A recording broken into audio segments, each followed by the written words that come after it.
To może wydawać się z jednej strony dziwne, a z drugiej naturalne, ale w ciągu tych ostatnich lat dużo zastanawiałem się nad tym, skąd ja jestem i dlaczego jestem taki, jaki jestem.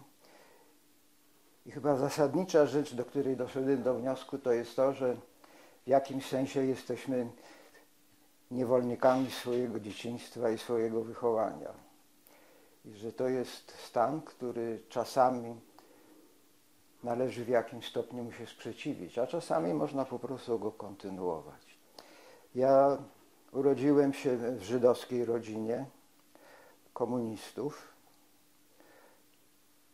Żeby w jakiś sposób zilustrować, na czym to wszystko polegało, to ja pamiętam, że jak ja miałem 4 lata, coś takiego, 4 czy 3 lata, to w domu była taka duża książka zielona w twardej oprawie i to była po rosyjsku jakiegoś rodzaju opowieść o komunistycznej partii Związku Radzieckiego. I w tej książce były portrety wielu różnych bandytów i morderców, o czym ja oczywiście nie wiedziałem, że to byli ani bandyci, ani mordercy. Ja uważałem, że to byli wspaniali ludzie. Ja byłem taki mądry i tak dobrze zorientowany, że jak mi pokazywali portret jakiegoś z tych panów, to ja od razu wiedziałem, kto to był. I w jaki sposób rodzice byli ze mnie dumni z tego powodu, jak przychodzili znajomi, to ja miałem pokazywać, czyj był ten portret. Zabawne jest to, że jak potem zrobiłem się trochę starszy, miałem własnego syna, to w jakiś sposób robiłem coś podobnego, tylko w tym razem nie pokazywałem portretów znanych morderców i bandytów, tylko który kraj w Afryce jak się nazywa. Można powiedzieć, że w jakimś sensie paradoksalnie, albo wręcz nie paradoksalnie, to była dobra zmiana. Zdecydowanie było tak, i to naprawdę było zdecydowanie tak, że moi rodzice, a na dobrą sprawę powiedzmy sobie mój ojciec, wychowywał mnie w tradycji 2 poglądów na życie. Po pierwsze, ważna była sprawiedliwość społeczna, jakiegoś rodzaju solidarność, znowuż może wielkie słowa, klasami uciśnionymi, gdzie klasa robotnicza była jakiegoś rodzaju ideałem. A druga rzecz to była internacjonalizm. To znaczy, że nie ma znaczenia, skąd pochodzisz, skąd przychodzisz. Wszyscy ludzie bez względu na ich pochodzenie narodowe są sobie równi. I oczywiście to polegało na tym, że to w jego wykonaniu to było jakiegoś rodzaju rozwiązanie problemu żydowskiego, dlatego że on doszedł do komunizmu właśnie dlatego, że przypuszczał, że to jest jakiś sposób na rozwiązanie problemu żydowskiego. Ale ciekawe było także i to, że chociaż ten element internacjonalistyczny był bardzo mocny, i to od najmłodszych lat. Trudno mi powiedzieć od kiedy, ale na pewno już w wieku 6-7 lat to tak było. I takim ewenementem niedzieli było to, że ojciec siedział na fotelu, a ja siadałem mu na kolanach i on opowiadał, jak to kiedyś było. Ale oprócz tego, że ten element internacjonalizmu był tak ważny, to ojciec i w ogóle moi rodzice uważali, że ważne jest i zasadnicze jest, żebym wiedział, że jestem Żydem.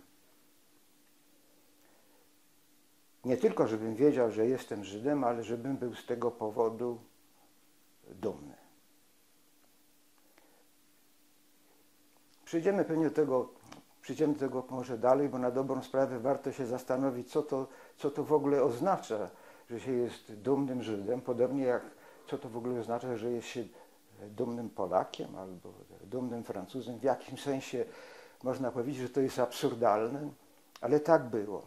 Ale żeby dodać jakiegoś konkretu do tego, co to znaczy być dumnym Żydem, to ojciec mówił, no popatrz, wydaliśmy Chrystusa, Marksa i Einsteina.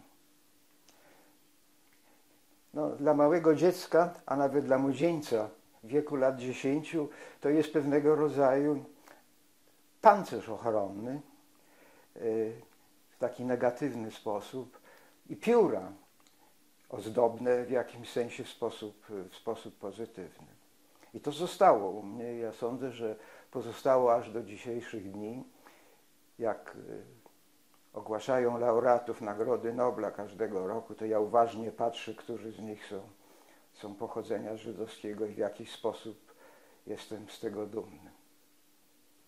Absurdalne. Ale kto powiedział, że wszystko, co ludzie robią, musi być rozsądne? Prawda? Ja mieszkałem na Mokotowie w tak zwanych szarych domach. Nie mogę się tutaj powstrzymać, żeby powiedzieć pewnego rodzaju anegdotę, która w jakiś sposób rozegrała się w ciągu ostatnich dni. Mieszkaliśmy tam w małym mieszkaniu. Zabawne jest to, mieszkaliśmy tam od stycznia 1947 roku, to znaczy 3 miesiące po moim urodzeniu, żeśmy się tam sprowadzili. Miasto było zniszczone, a akurat te budynki zostały odbudowane, należały przedwojnie do spółdzielni Szare Domy. I myśmy tam mieszkali. Ta dygresja polega na tym, że kiedy ja już wyjechałem za granicę, to w 90-tych latach razem z moim synem zapukałem do drzwi tego mieszkania, otworzyli nam państwo, no, powiedzieli nam trochę. I teraz jak byłem w czerwcu tego roku z moją wnuczką, żeby w odwiedziny, żeby pokazać jej kraj jej dziadka, to zapukaliśmy do tych drzwi jeszcze raz i otworzyli nam państwo i bardzo serdecznie nas przyjęli, ci sami państwo. I potem jak wróciliśmy do Göteborga po trzech miesiącach, ja wysłałem do nich list z podziękowaniami, a moja żona, Szwedka, Estonka z pochodzenia, włożyła do tego listu mały podarunek i wysłaliśmy do nich. Po tygodniu przyszedł list, e-mail od ich córki. Zabawne jest to, że rodzice opowiadali tej córce o tej wizycie, którą złożyliśmy tam w latach 90. i że zrobiło to na niej ogromne wrażenie, że kilkakrotnie pytała, co to takiego było. I w tym liście, który do mnie napisała, że wspomnienia tej wizyty wywarły na niej tak ogromne wrażenie, że w jakimś sensie zdecydowały o wyborze jej dalszej roli życiowej. I więc to nie ma oczywiście nic wspólnego ani z żydowstwem, ani z tym zabawne. Pani została pisarką i spotkałem się z nią tutaj przed kilkoma dniami w Warszawie. To było bardzo interesujące. Ale wracając do dzieciństwa, to było tak, ja miałem to zdecydowane poczucie żydowstwa i potem jak zrobiłem się już trochę starszym młodzieńcem, to zawsze wpisywało się wtedy w takich różnych kwestionariuszach na temat swojego, ja wiem, pochodzenia, podawało się obywatelstwo i narodowość. Ja zawsze wpisywałem żydowska. Większość moich kolegów i znajomych, którzy mieli podobne pochodzenie, raczej wpisywało Polska. I co tak na dobrą sprawę to oznaczało, to ciekawe, ale mój ojciec mówił, jak się go pytałem, jak on uważa, że co powinienem wpisać, to on mówił, jeżeli się czujesz Argentyńczykiem, to wpisuj, że jest argentyńska. Więc ja się czułem Żydem, ale na dobrą sprawę to było pustosłowie. Nic się za tym nie kryło. Ale gdyby znowu zastanowić się nad tym tak trochę bardziej, to można było powiedzieć, że takie absolutne pustosłowie to nie było, bo w domu definicja była tego rodzaju, że ja jestem Żydem tak długo, jak istnieje antysemityzm. To negatywna definicja i przytaczano, ktoś to miał powiedzieć, taki skądinąd znany tamtych czasów żydowski pisarz z Rosji, Związku Radzieckiego i Ehrenburg, to miał podobno być autorem tych słów, ale niektórzy twierdzą, że nawet Sartre to powiedział. Tak to było. Czy ja w okresie swojego dzieciństwa i młodości spotkałem się z antysemityzmem? Raczej nie. Było tak, że kilkakrotnie na podwórku wołano za mną ty Żydzie, ale sądzę, że to było trochę na zasadzie ty okularniku. Ale z drugiej strony, jeżeli ktoś jest okularnikiem, to ma okulary, to od razu widać, ale skąd te dzieci wiedziały, że ja jestem Żydem? Skąd się musiały dowiedzieć? To ciekawe skąd. Jedna taka była historia, że taki młody człowiek tak za mną wołał, a w ogóle rodzice mówili do mnie, jeżeli ktoś tak będzie do ciebie wołał, to bij.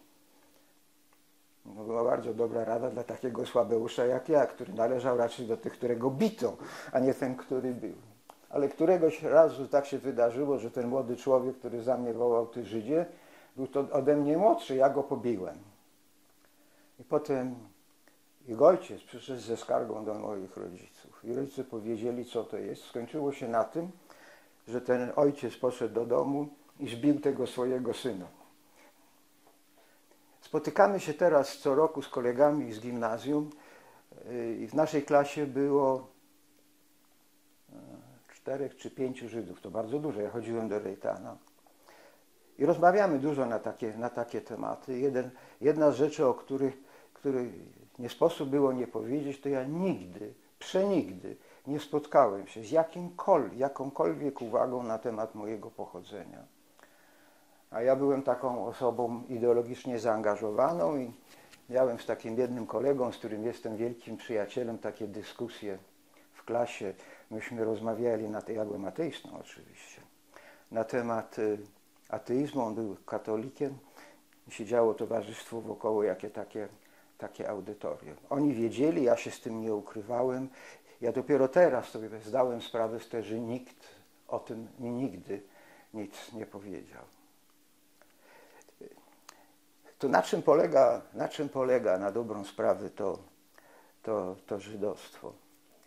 Znaczy, moi rodzice obydwoje pochodzili z rodzin ortodoksyjnych, zdecydowanie ortodoksyjnych.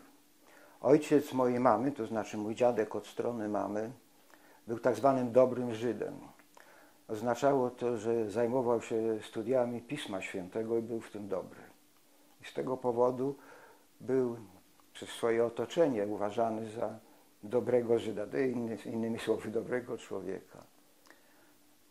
W rodzinie mamy urodziło się 11 dzieci, najprawdopodobniej, ale troje nie przeżyło porodu, czyli 8 tak było. Tak nie wiadomo tak naprawdę, czy 11, czy 10. Ale najstarsza córka, rodzice są z Oświęcimia. Najstarsza córka popełniła błąd fatalny, bo wyszła za katolika, zresztą weterana powstań śląskich, przeszła na katolicyzm i przyjęła tę wiarę. I to była straszna tragedia dla ojca, który oczywiście wyklął swoją córkę. Ona wyszła z gminy żydowskiej, a otoczenie przestało uważać mojego dziadka za dobrego Żyda. Mój ojciec też pochodził z ortodoksyjnej rodziny, z kolei z Tarnowa, ale na temat jego rodziny o wiele mniej wiem, a może po prostu dlatego, podobno była to taka w miarę bogata rodzina.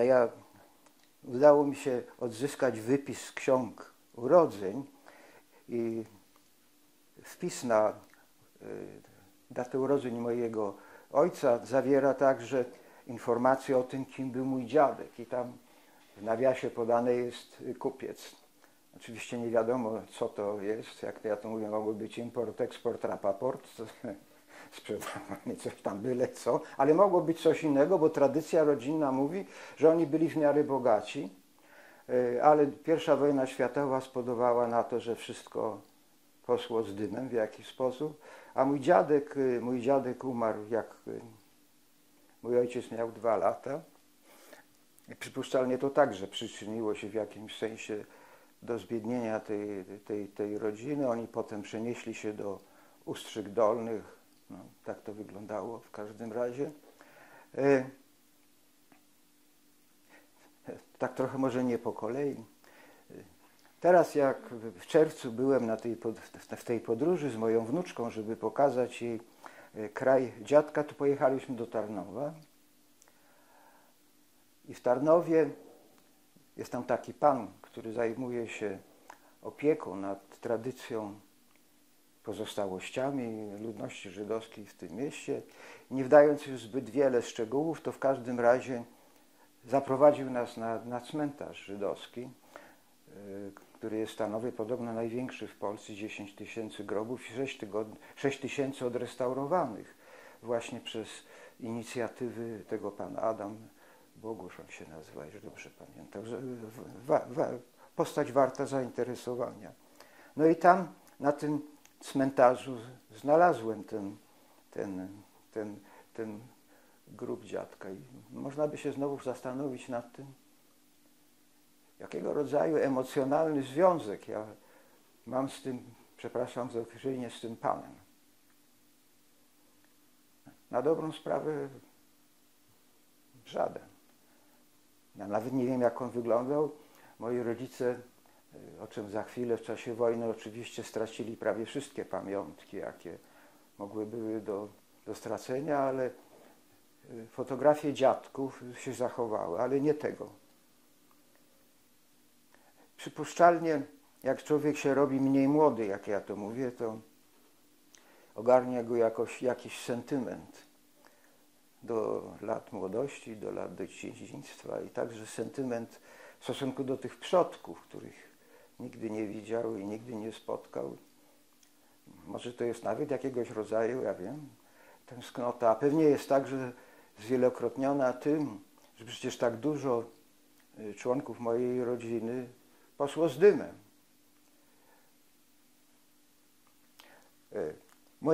W rodzinie mojej mamy przechowało się ośmioro dzieci. Bardzo dużo się uratowało, po prostu dlatego, że w czasie wojny nie byli w Polsce. Także jest dość interesujące. Najstarsza córka, ta, o której powiedziałem, która wyszła za Ślązaka, przeżyła wojnę w Polsce, w Katowicach. Przed wojną była właścicielką jakiegoś zakładu krawieckiego i szyła dla różnych ludzi, raczej z warstwy, jakbym powiedział, wyższej klasy średniej. Polacy, Niemcy, Żydzi. W czasie wojny fama rodzinna głosiła, że w czasie wojny, oprócz tego, że miała dobry wygląd, co było ważne, przekupywali jakiegoś esesmana, który im pomagał. Jak teraz odwiedziłem resztki mojej rodziny w Katowicach, okazało się, że jak zwykle famy nie zawsze są prawdziwe, ta nie była prawdziwa, ale prawdziwe było coś innego, co jest dość zabawne. Mianowicie ciotka w okresie przedwojennym miała jako klienta jakiegoś Niemca, który w okresie wojny pracował w magistracie w Katowicach. I ten człowiek wydawał Alojzemu, znaczy mężowi mojej ciotki, zaświadczenie, że Alojzy jest na liście oczekujących na przyjęcie listy Volksdeutschów. On oczywiście nie miał takiego zamiaru, ale to zaświadczenie było ważne przez 3 miesiące. Po upływie 3 miesięcy on dostawał następne zaświadczenie i w związku z tym to podobno pomogło jej w uratowaniu się. Najstarszy brat opuścił Polskę w latach 20. i wyjechał do Niemiec i w Niemczech ożenił się z Niemką i tam mieszkał. I w połowie lat 30. oczywiście tego rodzaju małżeństwo to było Rassenschande i oni wyjechali do Brazylii i tam mieszkali. Inny z kolei wujek wyemigrował w latach 30. do Palestyny i tam został. Ta historia jest także interesująca.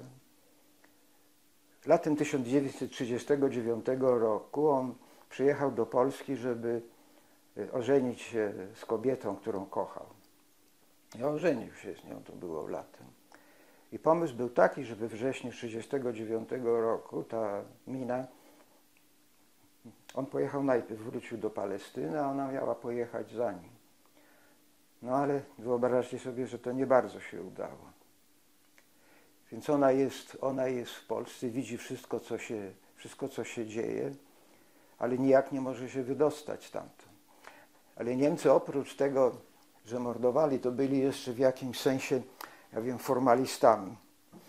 I ona, będąc żoną, ja nie wiem, jak to dokładnie się nazywa, trudno powiedzieć, że obywatela Palestyny, ale w każdym razie była British subject, obywatelem brytyjskim i takich Niemcy nie ruszali. No i w końcu chyba w 1942 roku została wymieniona wraz z grupą jej podobnych na jeńców wojennych niemieckich i pojechała do Palestyny.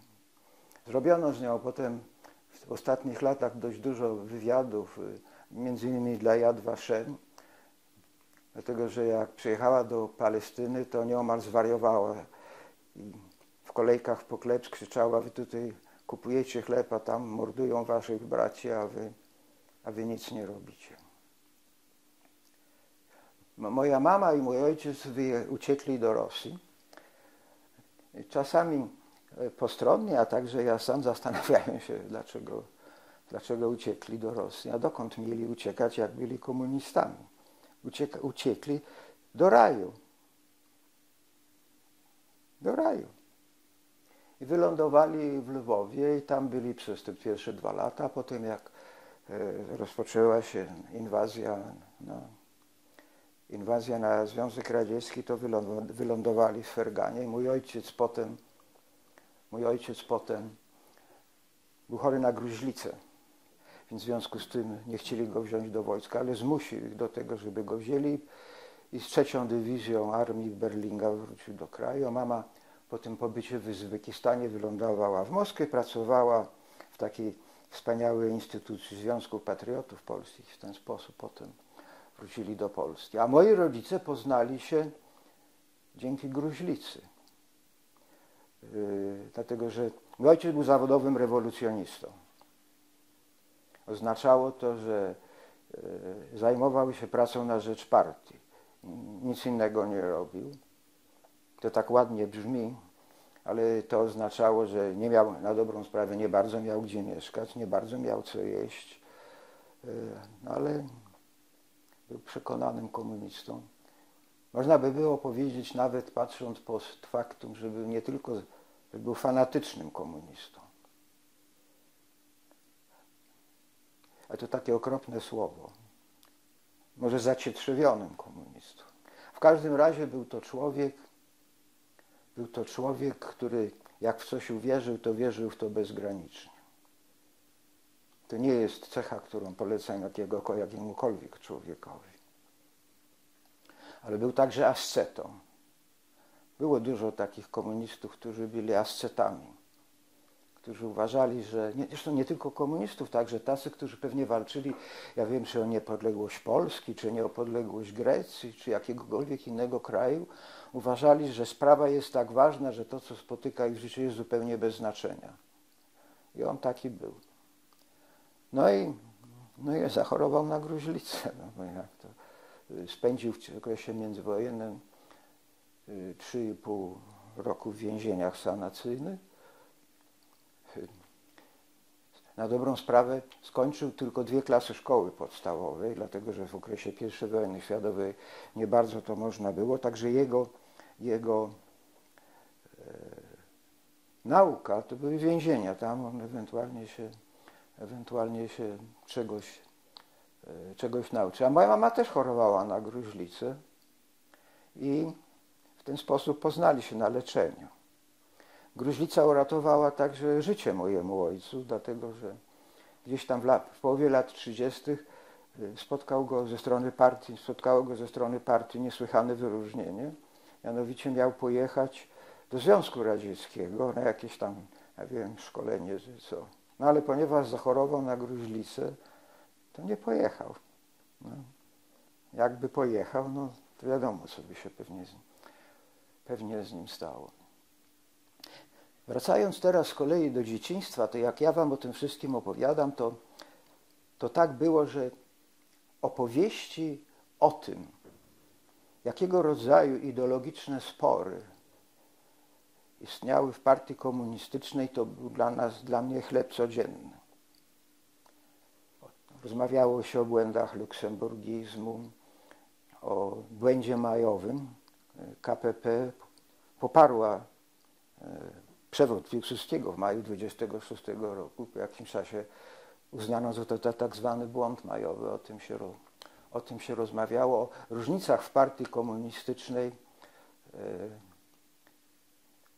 które na dobrą sprawę zastały się na czymś, co się tak ładnie nazywało błędami luksemburgizmu, to znaczy na tym, jakiego rodzaju wagę należy przywiązywać do kwestii narodowej. O tym się rozmawiało. No i oczywiście rozmawiało się także o tym, albo w każdym razie mówiło się także o tym, jak to było, kiedy w 1938 roku partia została rozwiązana. Rozumiem, że to dla ojca był straszny cios, ale jakie wnioski on z tego wyciągnął, to się nigdy nie dowiedziałem. Ważne jest także to, że oprócz tego wychowany byłem w jakiegoś rodzaju formie aktywizmu społecznego. To znaczy, że należy coś robić. Ojciec czytał Trybunę Ludu i uważał, że wszystko, co jest w niej napisane, to jest prawda, absolutna prawda i tylko prawda. I tego rodzaju prawdy usiłował mnie sprzedać. To oczywiście działało w jakiś sposób, no ale w końcu stałem się trochę starszym człowiekiem. Nie bardzo wierzyłem w to, że to wszystko jest prawda cała i tylko prawda, no ale... I poszedłem na Politechnikę i na pierwszym roku mieliśmy praktykę. Ja wylądowałem w zakładach tranzystorowych TEWA i pracowałem w takim dziale konstrukcji przyrządów pomiarowych z takim na dobrą sprawę elitą klasy robotniczej. I rozmawiałem oczywiście dużo z nimi, oni opowiadali, jak to było w październiku 1956 roku, jak im się wydawało, że coś ewentualnie można było zrobić i jak nic z tego nie wyszło. Można na dobrą sprawę powiedzieć, że byli w jakimś sensie cynikami. Ale to, co było istotne, to, że teraz, jak ja wracałem do domu, to już nie mogłem, jak ojciec mówił, że to było tak jest napisane w gazetach, to ja już mogłem powiedzieć, że ja widziałem, jaka jest prawda i że nie to wszystko, co napisane jest w gazetach, jest prawdą, bo ja widziałem coś innego. A tak powoli zaczyna się pewnego rodzaju proces i to jest ten proces, który ja na samym początku nazwałem, że jest się w jakimś sensie niewolnikiem swojego wychowania. I ten proces odzyskiwania tego zniewolenia w moim wypadku był dość długi. Ja byłem na Politechnice, duża ilość moich znajomych, ja byłem niesłychanie aktywny w harcerstwie. Chodziłem do Rejtana, ale nie należałem do jedynki, czarnej jedynki, znaczy tej drużyny, której był Kijowski, Maciarewicz, Naimski, ale jeździliśmy razem z nimi na obozy harcerskie, bo ta drużyna, w której ja byłem i oni byliśmy w jednym zgrupowaniu.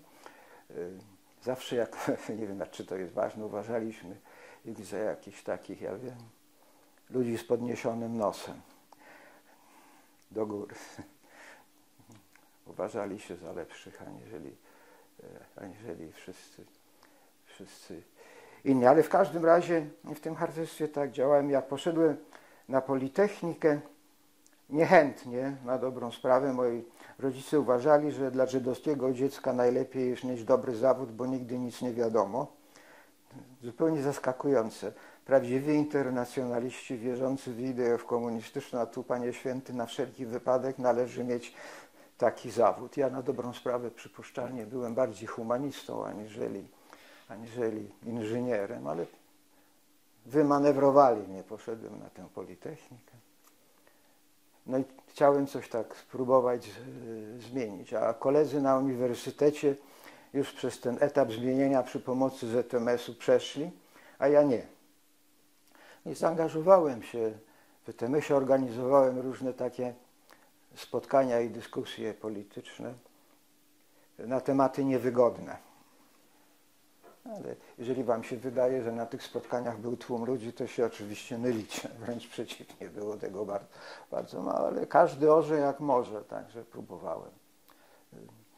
W każdym razie miałem jakieś wyobrażenie, że coś robiłem. A potem to przyszedł marzec. A nie wiem, ta historia jeżeli tamte poprzednie rzeczy, chociaż zawierają w sobie tyle elementów powszednich, na pewno 100 razy o nich słyszeliśmy, to ten element jest jeszcze bardziej powszedni, jeszcze bardziej nudny, ale w końcu jest prawdziwy, więc może warto go opowiedzieć. Ja byłem na wiecu, na uniwersytecie, potem wróciłem do domu i tak jak Katarynka, to powraca znowuż ten mój ojciec do tego wszystkiego. Wróciłem do domu i mówię, że chciałbym coś zrobić. To mój ojciec mówi, że to rób, ale pamiętaj, żeby to były działania legalne. No więc wróciłem 9 na Politechnikę i na dobrą sprawę z mojej w pierwszym rzędzie inicjatywy na Wydziale Elektroniki, na którym zostało wieczorem tego samego dnia zorganizowane takie zebranie informacyjne na temat tego, co się działo. Sala była nabita do ostatniego. Ja na tym zebraniu opowiadałem, co się wydarzyło na uniwersytecie i na dobrą sprawę byłem także autorem, w każdym razie propozycji pierwszej rezolucji, która została uchwalona w marcu wtedy. I rezolucja była, jak ja na to patrzę dzisiaj, taka wierno poddańcza. Ale także domagała się niektórych ważnych rzeczy. A w pierwszym rzędzie domagała się tego, co chyba jak dla mnie było istotą tych wszystkich wydarzeń. Więcej otwartości i więcej wolności. Znowuż taka dygresja po wielu latach, na którejś kolejnej rocznicy marca byłem tutaj w Warszawie i przemawiał nasz dzisiejszy pan prezydent i mówił, że studenci w marcu walczyli o niepodległość. Jest to nieporozumienie. No nie walczyliśmy o żadną niepodległość, walczyliśmy o więcej swobody, a jeżeli o coś walczyliśmy, to raczej o wolność, aniżeli o niepodległość. I znowuż robiąc tą dygresję, to można powiedzieć doskonały przypadek tego, w jaki sposób wydarzenia dawnych lat są reinterpretowane i dopasowywane do tego rodzaju narracji, która obowiązuje potem. Błąd fatalny, bo na dobrą sprawę rzecz powinna polegać na tym, żeby zrozumieć, czym naprawdę kierowali się ludzie tamtych lat, o co im chodziło. No ale w każdym razie to zebranie 9 marca się skończyło i jeżeli sobie przypominam, to byłem w stanie euforii. Jak się wydaje, że się coś w życiu zrobiło, coś dobrego, to jakieś takie uczucie szczęścia nachodzi człowieka i tak było. I poszedłem z moim przyjacielem do stodoły. Taki klub studencki był w tamtych czasach. No. Wróciłem w domu, by istniały niesłychanie twarde reguły. Nie leżało wracać po godzinie 11, ale wróciłem gdzieś tak koło godziny 12 do domu, gdzie otworzyli drzwi, położyli palec na ustach i zabrali mnie do pokoju. Na telefonie położyli poduszkę i powiedzieli, że oni tutaj byli. I że powiedzieli, że ma się następnego dnia zgłosić w Pałacu Mostowskim. Wtedy ojciec powiedział mi drugą rzecz, której nigdy nie zapomnę. Powiedział mi mianowicie, jak tam pójdziesz, to pamiętaj jedną rzecz. Ci panowie, którzy siedzą po drugiej stronie stołu, to nie są twoi przyjaciele.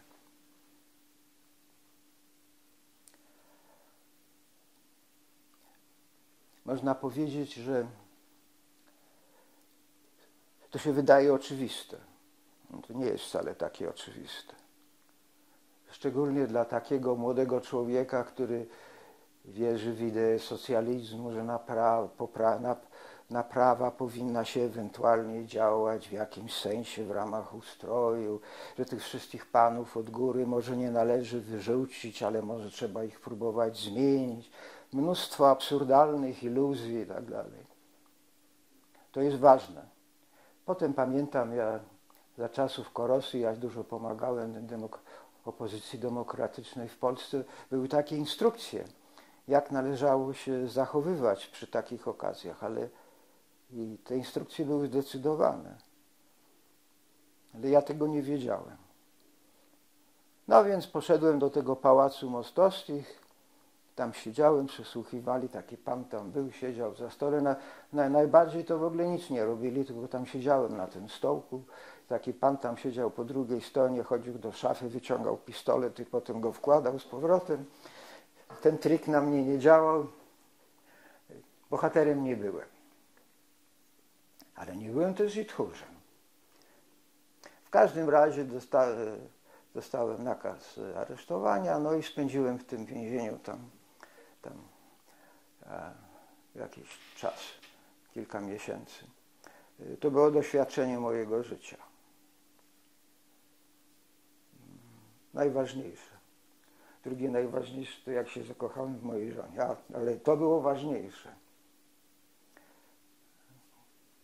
Jak się tak znów zastanawiam, na czym polegała ważność tego zdarzenia, to jest jakiegoś rodzaju szkoła życia i uzmysłowienie sobie w sposób absolutnie absolutny, co to znaczy słowo wolność. Jak potem wyemigrowałem do Szwecji, czasami odbywały się różnego rodzaju dyskusje z osobami postronnymi na temat tego, co jest wolność w jakichś tam krajach kapitalistycznych. To czasami usiłowałem, że to jest symulowana wolność. Jeżeli coś doprowadzało mnie do białej gorączki, to tego rodzaju stwierdzenia. Jak ktoś siedział w więzieniu, to na pewno wie, co to znaczy wolność. Ale z drugiej strony to jest tak, to taka refleksja. Miałem takiego znajomego członka partii komunistycznej w Wielkiej Brytanii. Nie będę się wdawał w zbyt dużo szczegółów, ale w każdym razie po tym, jak wyemigrowałem do Szwecji, to pojechałem w odwiedziny do Londynu i spotkałem się z nim i opowiadałem mu tą całą historię. A on wydał taką zupełnie naturalną, zupełnie mądrą opinię, że spędzi 3 miesiące w więzieniu, to jest dobre lekarstwo. To jest dobra szkoła. Nie za długo, a oprócz tego siedzi się za tak zwaną dobrą sprawę. Tak? I to jest oczywiście istotne. I w jakimś sensie ten pan miał rację. Ten pobyt w więzieniu to jest coś takiego jak, to jest, kobiety tego może tak dobrze nie znają, w każdym razie z tamtych czasów to jak służba wojskowa. Cierpi się w jej czasie, ale potem się bardzo dużo o niej opowiada i wspomina z jakimś uśmiechem na ustach. I to tak było. Moją mamę wyrzucili z pracy. Mama pracowała. Tata był na rencie już od dość dłuższego czasu ze względu na stan zdrowia. Był na rencie dla zasłużonych działaczy robotniczych. Tak to się nazywało. Jego wiara w komunizm zaczęła erodować po wojnie sześciodniowej. Można powiedzieć, że propaganda partyjna miała w jakimś sensie dużo racji. Dla wielu Żydów to, co się wydarzyło w Polsce w okresie wojny sześciodniowej, było decydujące. Także dla mnie to było ważne. Jak czytało się wtedy w pierwszych dniach wojny sześciodniowej, że egipskie siły zbrojne zestrzeliły najpierw 200 samolotów izraelskich, a potem 300, to w końcu zestrzeliły więcej samolotów, aniżeli armia izraelska w ogóle miała, ale nieważne było, ile zestrzelili, bo ten absurd tego kłamstwa był tak doskwierający, że to miało wpływ. W każdym razie to już była erozja. W naszym domu zaczęto słuchać Radia Wolna Europa. Już nie Trybuna Ludu, tylko teraz Radio Wolna Europa i BBC i takie inne rzeczy. W kwietniu 1968 roku tata poszedł na pocztę, kupił kopertę, włożył do niej legitymację partyjną, zakleił i odesłał z powrotem.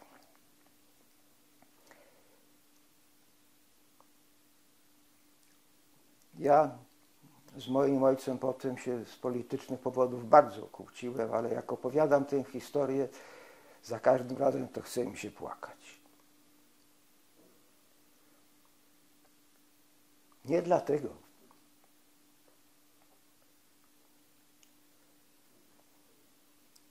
człowiek, który oddał całe swoje dorosłe życie jakiejś sprawie. Poświęcił jej. I w wieku lat, ile on miał, 60 kilka lat, nagle musi przyłożyć stempel na to wszystko, zrozumieć, że to była pomyłka i włożyć tę legitymację do koperty i odesłać. To tak jak odesłać swoje całe życie.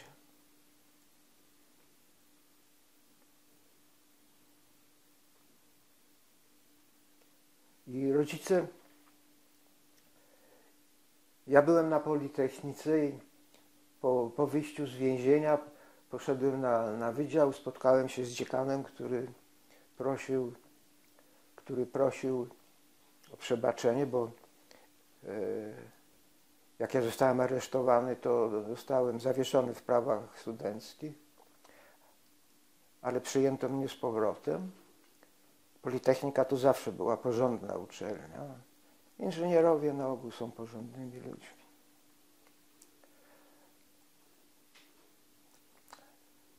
Ale atmosfera tamtych lat była okropna. Okropna. To było już po inwazji na Czechosłowację. Jak Natek Tenenbaum napisał, to się nigdy już nic nie zmieni.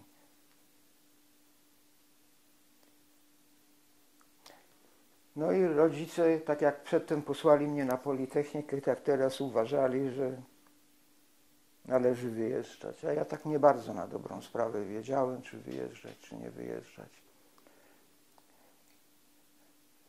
Ale te decyzje w każdym razie w moim wypadku, kampania antysemicka marca 1968 roku na dobrą sprawę mnie nie dotknęła. Ja nic nie widziałem. Siedziałem pod kluczem. Te gazety, które nam przynosili pod cele, jak to się mówi, miały powycinane pewnego rodzaju różne rzeczy. Potem czytałem taką książkę Macieja Zaręby, z naszej emigracji, człowieka ze Szwecji, Dom z 2 wieżami. Jego ojciec w czasie wojny był w Oflagu, siedział tam przez całą wojnę i potem wyszedł. Nic nie wiedział. Komendant obozu był porządnym Niemcem. Mogłoby się wydawać, że ta wojna była taka od sobie normalna. Jakiś wariant I wojny światowej. Sympatię, jaką ja odczuwałem ze strony otoczenia, sympatia była ogromna. Ogromna. Ale to było zamknięte środowisko oczywiście. Rodzice pomogli mi wypchnąć, a ja sam, ponieważ te studia na tej Politechnice to nie był taki ewenement mojego życia. To zaczynać jeszcze raz z nowymi kolegami, to ja już nie miałem ochoty. A poza tym otwierałem atlas i patrzałem, w jakie miejsca można się będzie pojechać w tym wolnym świecie. Było ciekawe, więc pomyślałem sobie, że pojadę. No i wyjechałem. Ja należałem do jednych z pierwszych z tej emigracji, którzy wyjechali, bo ja wyjechałem w grudniu 1968 roku, no i to wtedy jechało się do Ameryki. Wylądowałem w Wiedniu, ale przed wyjazdem, oprócz tego, że odwiedziłem masę różnych ambasad, także odwiedziłem ambasadę szwedzką i jak byłem we Wiedniu, to dostałem telefon od moich rodziców, że dostałem wizę do Szwecji. Pobiegłem natychmiast do ambasady szwedzkiej, ale powiedzieli, wie pan, tutaj są święta, niech pan jedzie sobie do Rzymu, bo my tutaj nic nie zdążymy, tam pan sobie pobędzie, pójdzie do ambasady, dostanie pan wizę. Ja nie opowiadam zbyt wiele nieistotnych szczegółów. Nie, jest bardzo dobrze. Okay. Ja nie zadaję różnych pytań, ale mam te pytania, no więc to ja spokojnie mów. Dobra. Wiedeń był wtedy po inwazji na Czechosłowację skupiskiem wielu emigrantów, no nie tylko emigrantów, ale także szpiegów, czyli władze austriackie były zainteresowane w tym, żeby jak najszybciej całe to towarzystwo, to znaczy to towarzystwo, które nie jechało do Izraela, bo ci byli we Wiedniu tylko kilka dni, żeby całe to towarzystwo wypchnąć. No i wylądowałem w Rzymie. Przed wyjazdem dostałem od takiego znajomego mojego kolegi Aleksandra Drożdżyńskiego, nie wiem, czy nazwisko jest wam znane, kiedyś w tamtych lasach napisał, to był dziennikarz, tak już współpracował z Muzyką i Aktualności, zdaje się, napisał taką książeczkę Mądrości Żydowskiej. Oleg Drożdżyński w czasie wojny siedział w Auschwitz jako kilkunastoletni chłopiec i po wojnie zostało założone taka organizacja zrzeszająca młodych ludzi, no już po wojnie nie byli tacy młodzi, którzy siedzieli w Auschwitz jako kilkunastoletnie dzieci. I między innymi jednym z członków tej organizacji był taki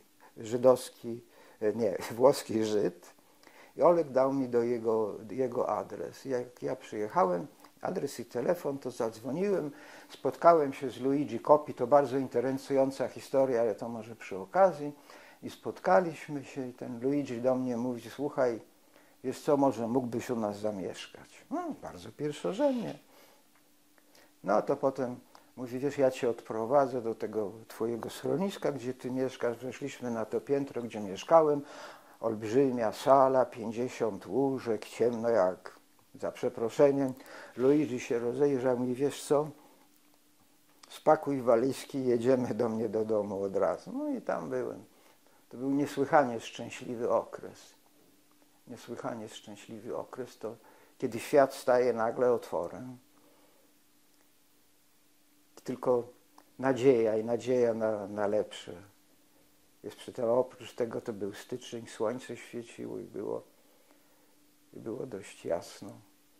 Można było biegać po tych wszystkich muzeach, a w parku Villa Borghese na murze było napisane ogromnymi literami, ja nie znam włoskiego, tak będę mówił takim pseudojęzykiem. Viva la rivoluzione di studanti di Varsovia.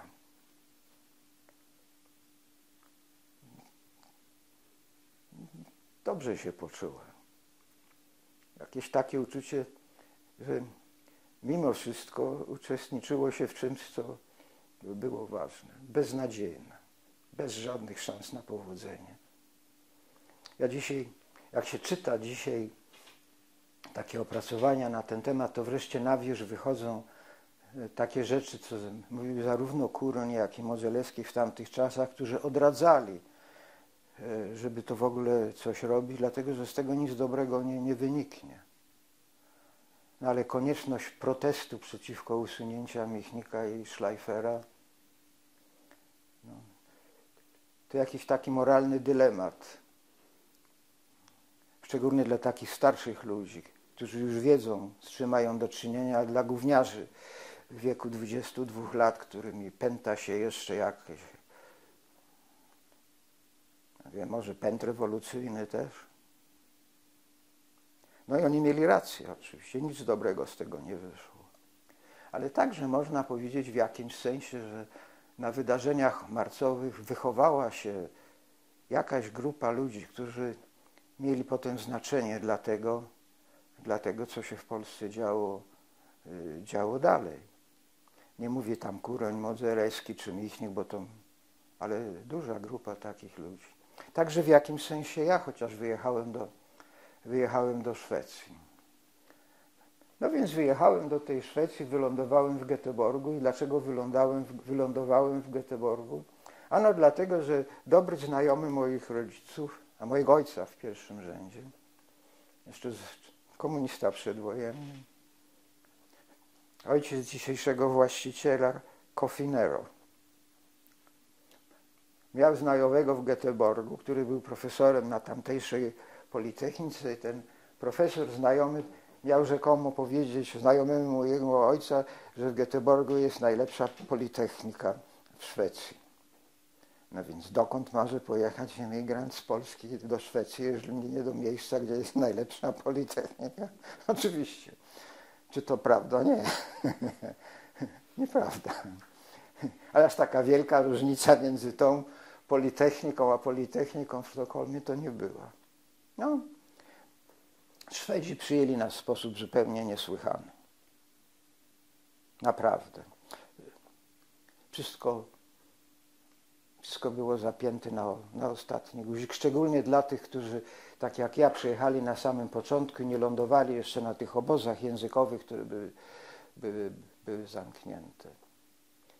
Taka, mimo wszystko, sprawa tego, że dostałem prawo pobytu, była oczywista, ale było przesłuchanie mimo wszystko na pozycji i w tej nomenklaturze policji to było tak, że my przyjechaliśmy do Szwecji dlatego, że byliśmy prześladowani na tle religijnym. To nieprawda, no ale coś tam musiało być. I ta pani mnie przesłuchuje, ja mówię, że ja jestem ateista. To kłopot.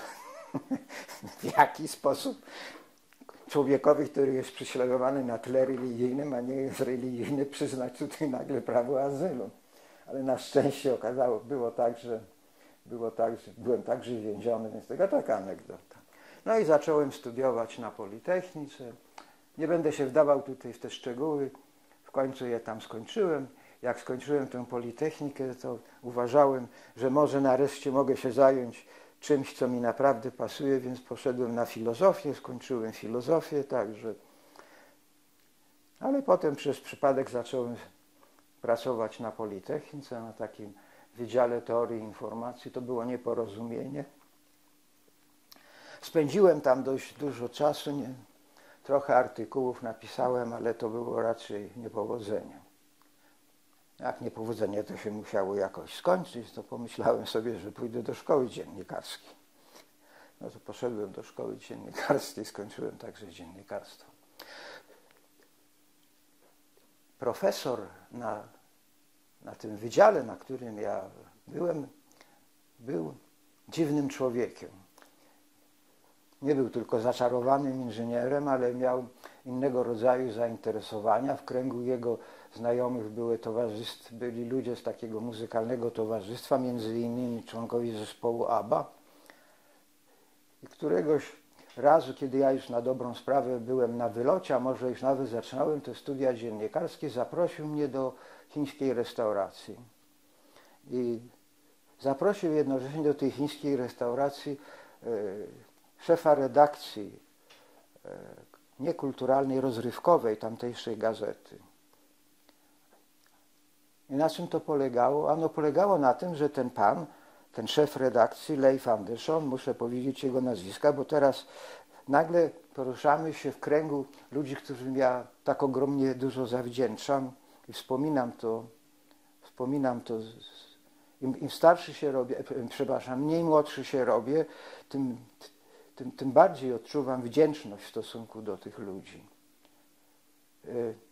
Ten pan przeczytał gdzieś, że gdzieś na świecie jest taki terminał, którego używają ludzie niewidomi i przy pomocy tego terminału oni mogą programować komputery. To wyglądało w ten sposób, że ten terminal miał taką klawiaturę jak dla niewidomych, a oprócz była taka linia składająca się z kilkunastu czy kilkudziesięciu celi. W każdej celi były takie sztyfty, które były sterowane elektromagnetycznie do góry i do dołu i w ten sposób budował się wzór liter Braille'a. I ten pan pomyślał sobie, że skoro oni mogą programować komputer, to może na tej linii, która zawierała te cele z Braille'a, można by było czytać gazetę.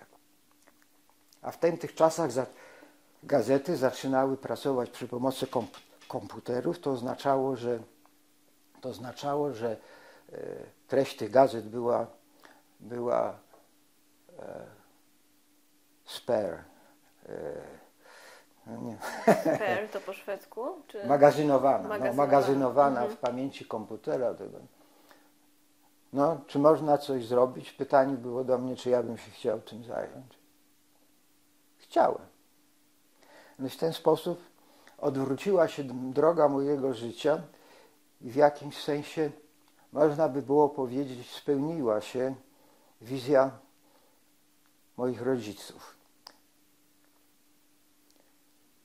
Dlatego, że ja to naprawdę pokochałem. Jak sobie pomyślałem w ciągu tych lat, że miałbym pracować w jakiejś redakcji, to przerażenie mnie ogarnęło. Zresztą muszę pisać jakieś obłędne artykuły, a tu nagle... No ja szybciutko taki system zrobiłem. To jest na dobrą sprawę proste, ale czasy były zupełnie inne. To było, nie chciałbym powiedzieć doskomplikowane, ale tak niezupełnie ewidentne. Jestem dumny z tego, co zrobiłem. A potem przyszła mowa syntetyczna, to znaczy takie urządzenia, które dzisiaj są w każdej komórce, ale wtedy to była, która przetwarzała znaki zmagazynowane w pamięci komputera na mowę sztuczną. Ona nie miała takiej dobrej jakości, ale była. I tak krok za krokiem budowałem te systemy. Potem one były rozprowadzane przy pomocy stacji radiowych. To bardzo ciekawe, dlatego że jak stacje radiowe w okresie nocy nie nadawały programu, no to była wolna przestrzeń, a szybkość przekazywania danych w tamtych czasach była nadzwyczajnie ogromna, bliska zero.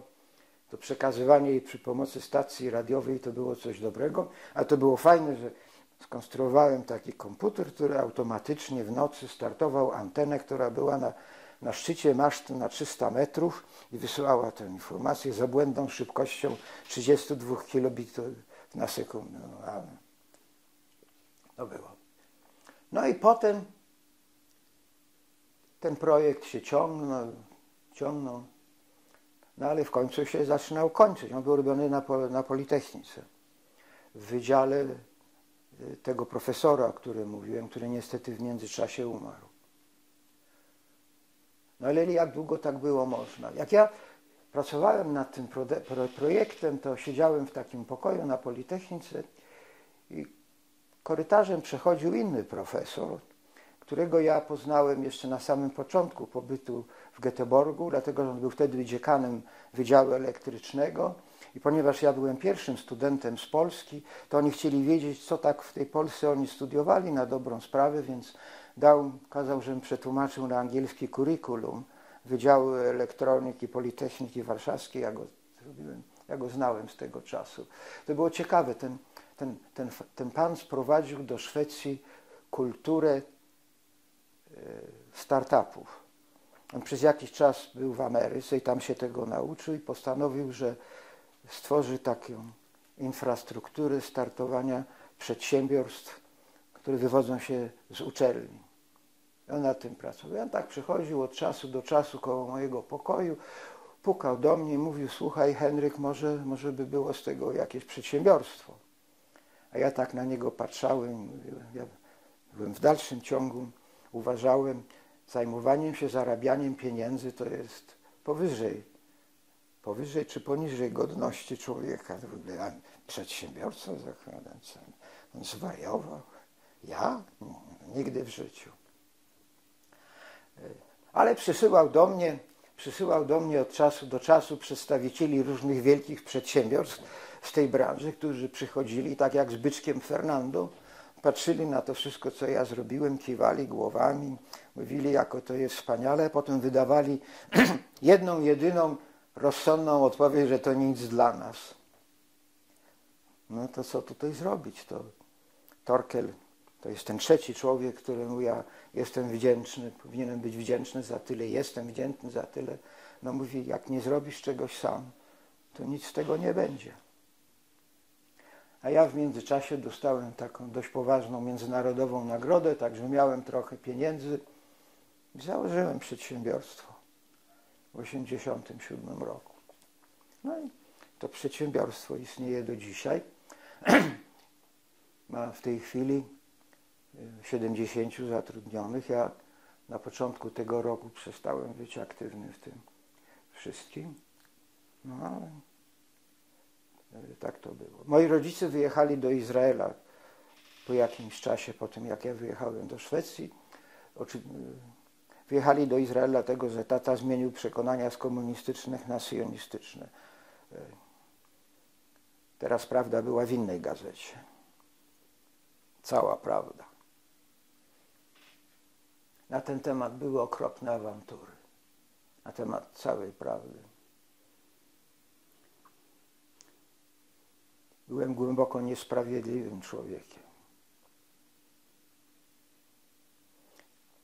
Rzecz nie polega na tym, czy ma się rację, ale rzecz polega na tym, jak się zachowuje w stosunku do swoich bliskich.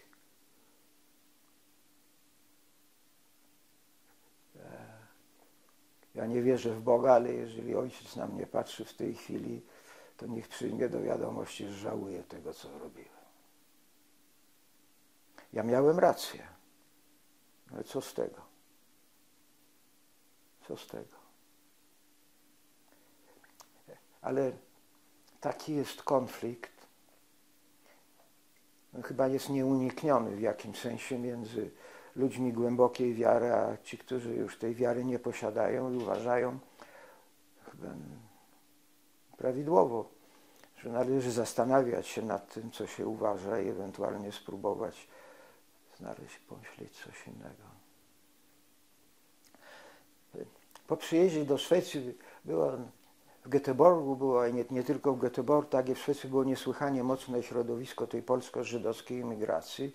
To był luksus, którego byliśmy tak mocno ze sobą związani, tak sobie pomagaliśmy, że to było naprawdę bardzo fajnie. Także interesowaliśmy się sprawami politycznymi, no i rozpoczęły się poszukiwania czegoś innego, aniżeli ten, jak ja teraz mówię, śmierdzący socjalizm polski. Droga była dość typowa dla wielu. Historia rewolucji październikowej, trockizm i takie inne dziwne rzeczy. Potem przyszedł eurokomunizm. Gwoździem do mojej trumny była taka rozmowa, którą miałem, nie wiem, to był w 1976 roku. Ten eurokomunizm był już na dobrą sprawę zbliżony do socjaldemokracji, tylko nazwa taka dziwna została. Ja działałem dużo w pomocy opozycji demokratycznej w Polsce, wydawałem w Szwecji też takie pisemko o Europie Wschodniej. Ale zadzwonił do mnie Adam Michnik, który był z wizytą w Sztokholmie. Wtedy i tak żeśmy sobie rozmawiali. No i ja mówię, że może z tego eurokomunizmu coś będzie. Wtedy Adam powiedział do mnie, coś ty zwariował.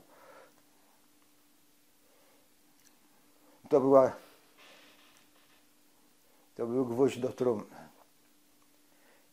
Od tego czasu z tego rodzaju socjalizmem nie mam nic wspólnego. Socjalizm z ludzką twarzą nie wierzę. Socjaldemokrację tak, ale podsumowaniem tego było wszystkiego, ponieważ ja trochę pisałem do prasy szwedzkiej, robiłem także dużo programów radiowych różnych i na tematy techniczne i socjalne, ale opublikowałem w takiej największej popołudniówce szwedzki artykuł pod tytułem Antykomunizm z ludzką twarzą i to było na dobrą sprawę takie moje credo, które przypuszczalnie do dzisiaj mam, ale z antykomunistami w Polsce nie mam nic wspólnego. Oni nie są z ludzką twarzą. A rodzice na stare lata przyjechali do Szwecji i tam umarli. A firma Teksto, którą założyłem na samym początku, kiedy robiła tylko te gazety dla niewidomych, to był ewenement. To było niesłychanie popularne. Myśmy Pluralizm Majestatis, ja byłem wtedy w firmie na dobrą sprawę sam i założyłem systemy, jeżeli wolno o tym powiedzieć, w Danii, w Norwegii, w Finlandii, we Francji, w Niemczech, na Islandii, w Holandii, w Belgii. Wszyscy chcieli coś takiego robić, ale po tym jak taka euforia znowu, żeby tak powiedzieć, się uspokoiła, to każdy chciał to potem robić sam. W związku z tym te kontakty się urwały. Ale firma powoli się rozwijała I w pewnym momencie, jak przyszedł internet, to ja sobie pomyślałem, jeżeli można robić gazety dla niewidomych, to może robić automatyczne gazety elektroniczne dla, jak ja to mówię, normalnych ludzi. I stworzyłem chyba pierwszą na świecie pełną gazetę elektroniczną dla normalnych ludzi. To była kopia tych wszystkich artykułów, które ukazywały się w normalnej prasie, ale wydawana w formie elektronicznej. Potem zrobiłem trochę takich systemów dla kilku gazet w Szwecji i tak to było. Potem powolutku do firmy dochodziło trochę ludzi, a dzisiaj firma zajmuje się kilkoma rzeczami. Robimy gazety dla niewidomych, dla wszystkich gazet codziennych w Szwecji. Szwecja jest najbardziej zagęszczonym krajem, jeżeli chodzi o gazety codzienne. Jest około 200 tytułów. I każda z tych gazet ma wersję dla niewidomych, którą my robimy. Powoli zaczęliśmy, idąc tym śladem gazety dla normalnych ludzi, to robimy także coś, nazywa się to e-wydanie. Gazety w Polsce coś takiego też mają. Mamy takie e-wydania także dla wszystkich gazet w Szwecji. I trochę jesteśmy już w innych krajach skandynawskich, wysuwamy się do Holandii, do Niemiec także. A potem także zaczęliśmy się zajmować e-commerce i firma jest największym dostawcą rozwiązań e-commerce w Szwecji. No i tak to jest. I się rozwija dalej. Tak. Działa. Tak, no, kręci się. Kręci się. A powiedz, bo dużo nam opowiedziałeś o swoim życiu zawodowym, a kiedy nastąpił ten drugi bardzo ważny moment? Mówiłeś, że pierwszy najważniejszy był w więzieniu, a drugi jak się zakochałeś w żonie. Możesz nam o tym powiedzieć? No, jak spotkałem moją żonę, to znaczy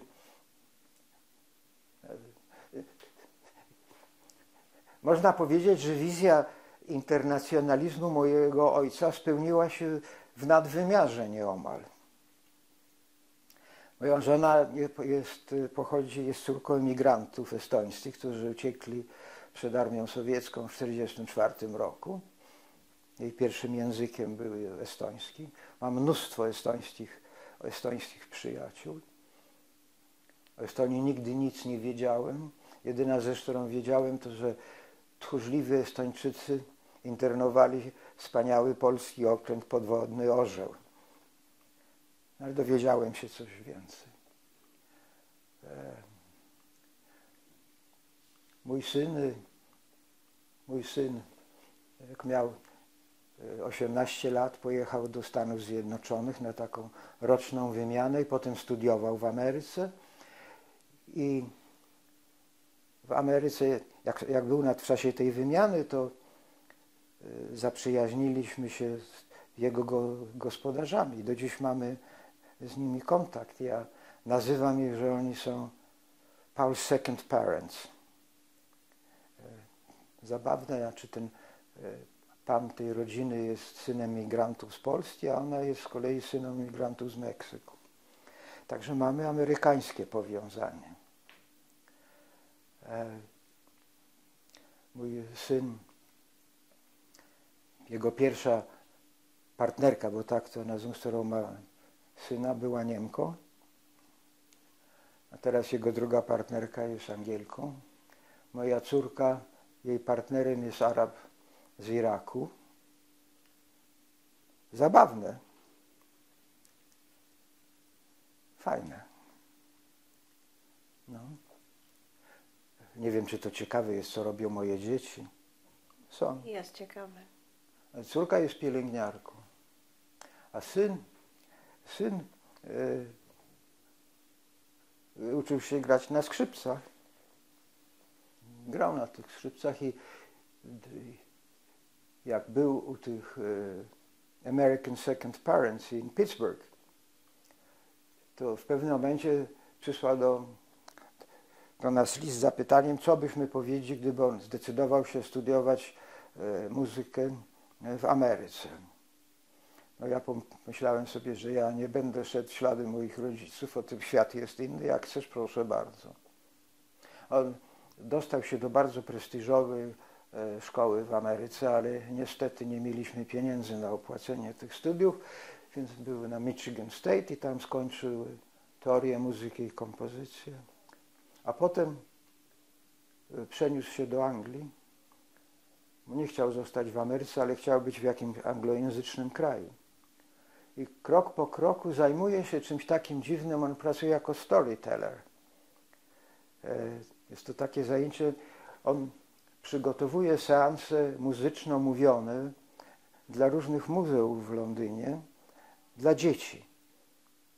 Na przykład ma zrobić jakiś seans na temat wielkiego pożaru w Londynie, nie wiem, zdaje się, był w XVII wieku, czy na temat wspaniałego statku Cathy Cirque, czy coś innego. On takie rzeczy robi. Z tego on żyje.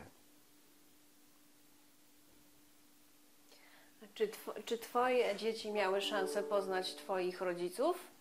Tak, oczywiście, dlatego że moi rodzice przyjechali do Szwecji w 1986 roku.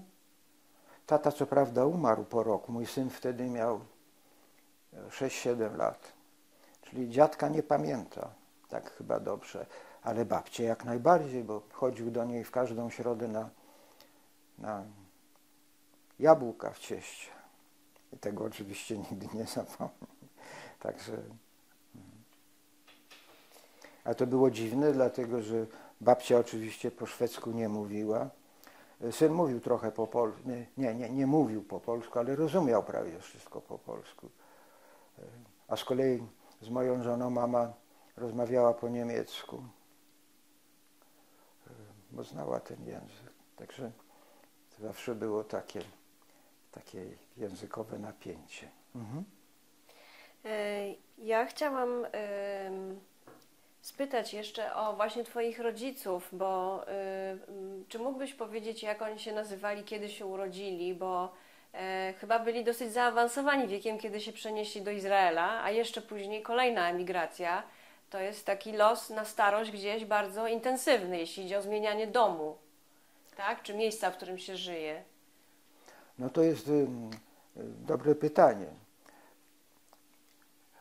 Mój ojciec mieszkał, nie wiem, czy w 5 czy 6 krajach. Znaczy urodził się w Kaiseruntkenie, w monarchii. Potem w czasie I wojny światowej byli na Słowacji przez jakiś czas. Potem wrócili do Polski.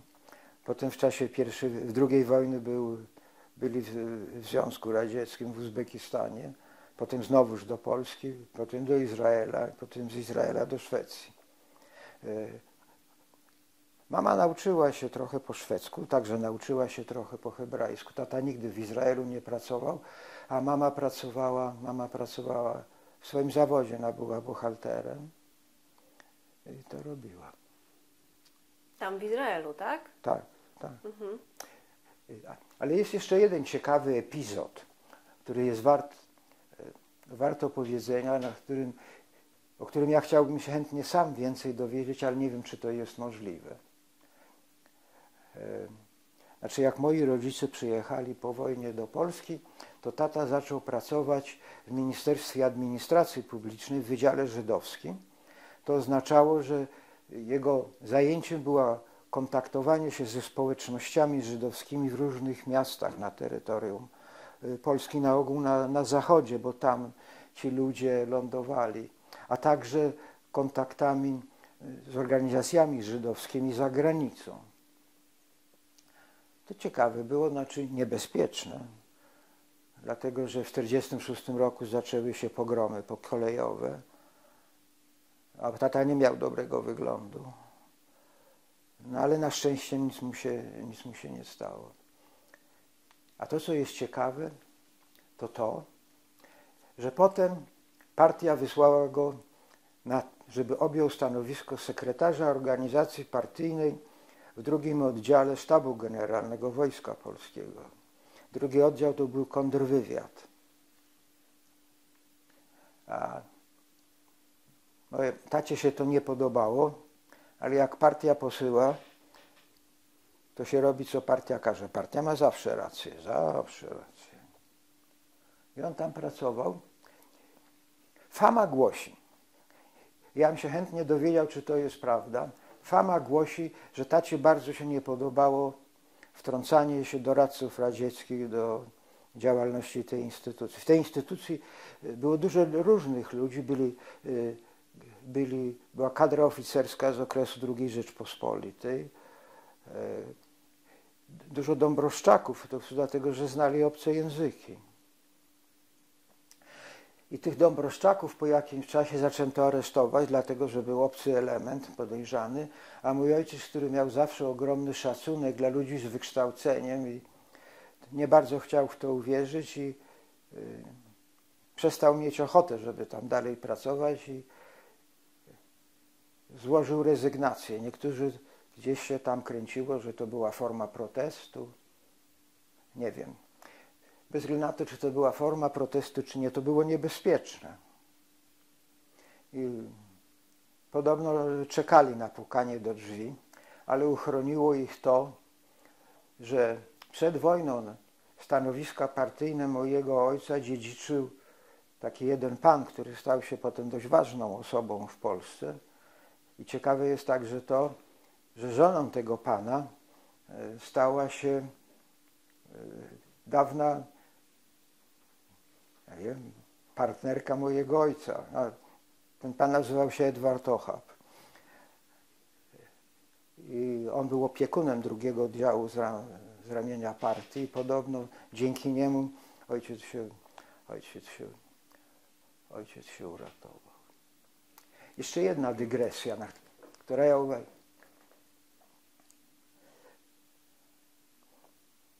Nie, może nie.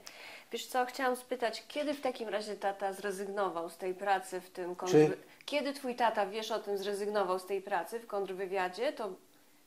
To były lata 40., 50., nie znasz tych szczegółów. Chyba początek lat 50. I co, i wtedy przeszedł na tę rentę? Nie. Czy jeszcze dalej pracował? Potem on poszedł pracować. Istniała taka dziwna instytucja przy Polskim Radio na słuchu zagranicznych radiostacji. To tak brzmi niesłychanie podejrzanie, a to było tylko tyle, że słuchano BBC i tam innych różnych stacji, normalnych stacji i robiło się z tego biuletyn na użytek zaufanych ludzi. I tam ojciec pracował. I to była jego ostatnia praca. A potem jak przyszedł na tę emeryturę, to dużo się udzielał w Zakładzie Historii Partii. Tam jakieś dokumenty miał grzeba, miał dość dobrą pamięć, w odróżnieniu ode mnie. A powiedz jeszcze raz, dopytam o tatę, bo mówiłeś, że on skończył 2 klasy, ale czego dokładnie? Szkoły powszechnej czy jakiejś jeszcze? Nie, szkoły powszechne, ja nie wiem, trudno mi powiedzieć. Także... A twoja matka jakie miała wykształcenie? Ona zawodowe wykształcenie, jakąś szkołę buchalteryjną skończyła. Także... I jak wróciła do Polski, tak, w tym 40, jak rozumiem, 5. pewnie roku, tak?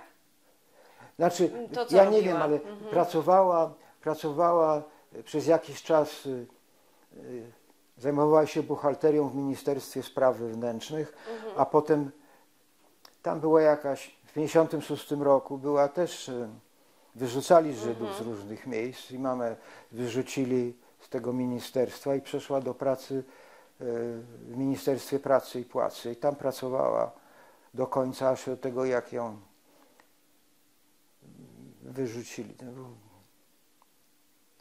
I mama straciła pracę w 68. Tak. Ale dostała rentę. Dostała rentę. Także to nie było tak, że rodzice byli na lodzie. Ekonomicznie nie byli. Ale wyjechali dlatego, jak nie wiem, czy mówiłem o tym, ale że nagle władze powiedziały do tej chwili, a potem już nie. To zdecydowali się, żeby wyjechać. I wszystko jest ok technicznie? Powiedz mi, a kiedy dokładnie wyjechali rodzice? Czy to był jeszcze lata 60., czy już trochę potem? Wstyd. Nie wiem, Czy to było w grudniu 69 czy 70 roku, nie pamiętam. To jest do sprawdzenia, to nie szkodzi. A powiedz mi, bo no właśnie, bo wspominałeś to mieszkanie w tych tak zwanych, te szare domy, tak? Tak. To rozumiem było wasze mieszkanie. Czy ty znasz jakieś okoliczności jego likwidacji i właśnie tego, no bo to już rozumiem była taka ostateczny wyjazd rodziców z Polski, więc oni przeszli to doświadczenie wyjazdu z Polski i takiego, no jakby zamykania też tych spraw codziennych gdzieś, tak? Tego życia. Ty trochę byłeś bardziej wolnym ptakiem, powiedziałabym, w tym wszystkim. Można powiedzieć, ja nie wiem, jak to wyglądało z tym ich wyjazdem, czy jak się oglądało na przykład ten film o marcu 68 roku, to cała ta epopeja wyjazdu tam przedstawiona była w sposób bardzo dramatyczny i w moim wypadku takim to było niesympatyczne, ale nic więcej. Takiego dramatu nie. Jak to było w wypadku moich rodziców, nie wiem. Nie rozmawiałeś też z nim o tym. Nie było na to. A wiesz, pytam o to dlatego, że bardzo często w naszych relacjach ludzie mówią właśnie o tym dramatyzmie, o strasznym rozstaniu, o braku kontaktu, o wyjazdu na zawsze. Ty zupełnie to inaczej przywołujesz i no, rodzice z racji tego, że byli jednak starsi generacyjnie, no myślałam, że może to wspominali, tak? Ten wyjazd, tę Polskę, to wszystko. Czy właśnie, czy darzyli w ogóle Polskę jakimiś uczuciami potem też? Opowiadali ci, czy w ogóle Polska była przedmiotem waszych rozmów potem już? Rozmowa na ten temat w kategorii Polska nie istniała. To jest dziwne. Jak teraz byłem z wnuczką, kręciłem się po Polsce, to niektórzy zadawali pytanie wnuczce, jak ci się podoba Polska? Jak można zadawać tego rodzaju pytanie 12-letniej dziewczynce?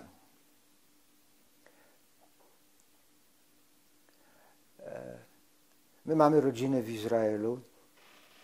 Prawie wszyscy wyjechali. Prawie wszyscy wyjechali. Znaczy myślę nie z rodziny znajomych, albo umarli, albo wyjechali.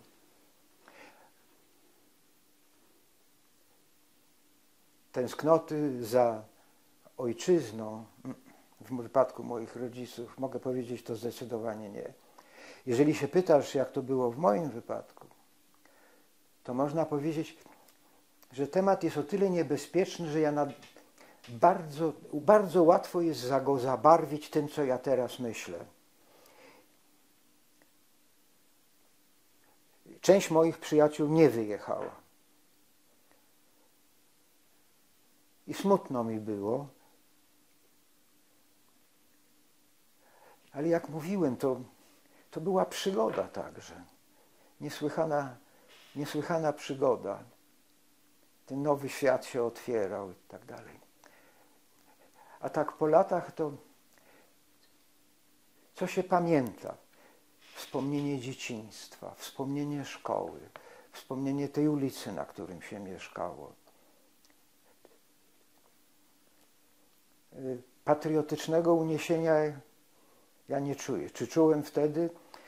To, co wtedy czułem, to uważałem, że ja stchórzyłem. Zdradziłem tych, którzy zostali. Takie miałem uczucie. I to, nad czym ja się zastanawiam się dzisiaj nad tym, to rozmawiam dużo na ten temat z ludźmi. Co to znaczy, że ktoś jest odważny?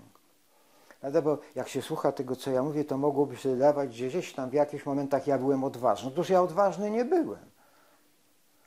Odważni to są tacy, którzy wiedzą i zdają sobie do końca od samego początku sprawę z tego, jakie mogą być konsekwencje ich działania. Ja sobie z tego nie zdawałem sprawy. I to jest ważne podkreślenia, że duża część tych ludzi, którzy działali w marcu, to było pokolenie, następne pokolenie jakichś działaczy komunistycznych. I to polegało na tym, że w jakimś sensie, w którymś momencie byliśmy dziećmi tego systemu. I w jakiś sposób wydawało się być może, że z tego powodu jesteśmy nienaruszalni. Ci, którzy byli przeciwnikami tego systemu albo go nie akceptowali, takiej iluzji nie mieli. Ja nie chcę mówić za wszystkich, ale na pewno ten element występował u mnie. Czyli jeżeli ktokolwiek, kiedykolwiek chciał powiedzieć, że ja byłem odważnym człowiekiem, to jest pomyłka. Co oczywiście nie odbiera ewentualnie w cudzysłowie zasługi za to, co się robiło. Ale nie należy... Odważni byli tacy ludzie jak Michnik, Blumstein, Lityński, nie mówiąc już o Karolu i Jacku, bo oni wiedzieli, co oni robili, ale ja nie wiedziałem. Wiedzieli, z kim mają do czynienia. I ludzie, i na ogół było tak, i to także taka była prawda, że na ogół w tamtych czasach, z pojedynczymi wyjątkami, ci, którzy trafiali pod skrzydła bezpieki po raz pierwszy, na ogół popełniali różnego rodzaju błędy. Nie tragiczne błędy, ale niepotrzebne. Ja ten błąd też popełniłem. Ja z nimi rozmawiałem, chociaż nigdy nie powiedziałem na tematy tak zwane neutralne. Ale po co? Po co?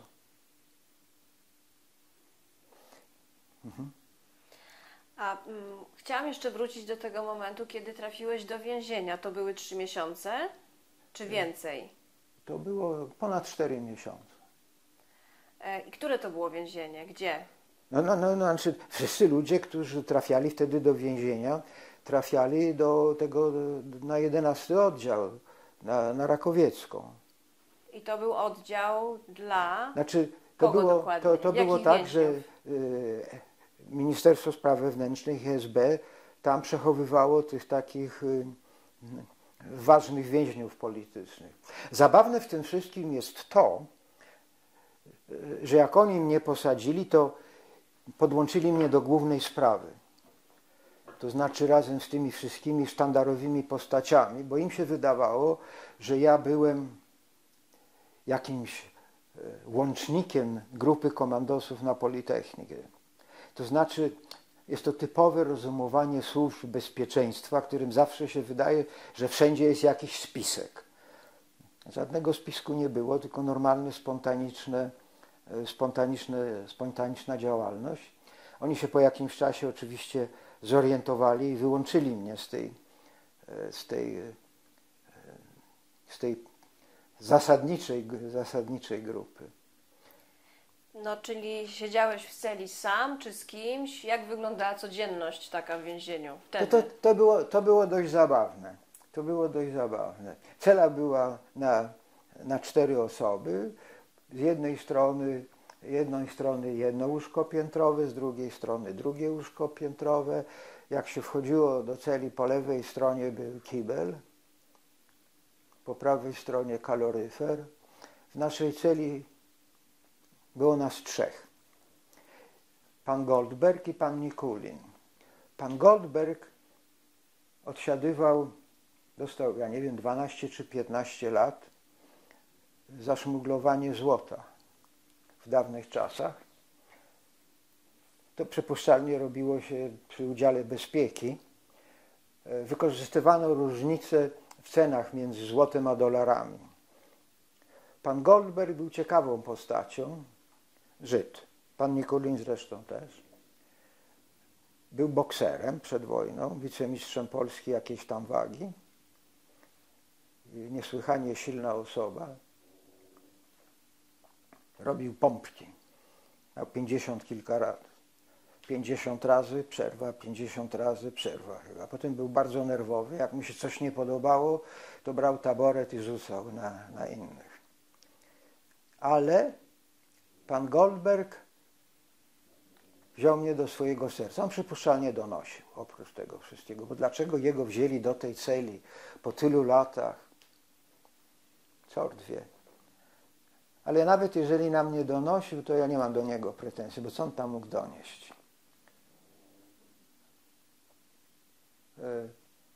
Pan Goldberg opowiedział mi jedną rzecz, która na dobrą sprawę, ja ją pominąłem tutaj, która jest istotna. Pan Goldberg powiedział mi, że w czasie wojny on oddał 2 swoich dzieci na przechowanie do chłopa i ten chłop te dzieci zamordował. Jak pan Goldberg mi to powiedział, to powiedziałem, pan kłamie.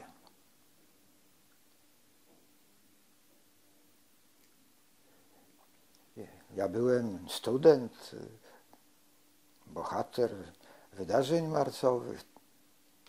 Mogłem powiedzieć panu Goldbergowi, że pan kłamie. Kontynuując ten trop, to można powiedzieć, potem jak wylądowałem w Szwecji, to trafiłem w Göteborgu, zajął się mną przez jakiś czas taki pan, który był właścicielem sklepu futrzarskiego, Żyd z Polski, Einfeld się nazywał. On mnie bardzo polubił. I on w czasie wojny oddał na przechowanie do chłopa 2 dzieci i ten chłop te dzieci zamordował. Ja już tym razem nie miałem luksusu bycia bohaterem wydarzeń marcowych, bo co pan Einfeld wiedział o wydarzeniach marcowych, nic nie wiedział. Ja w dalszym ciągu uważałem, że pan Einfeld kłamał, ale już tego nie mogłem mu powiedzieć. Ja tak uważałem aż do opublikowania książki Grossa.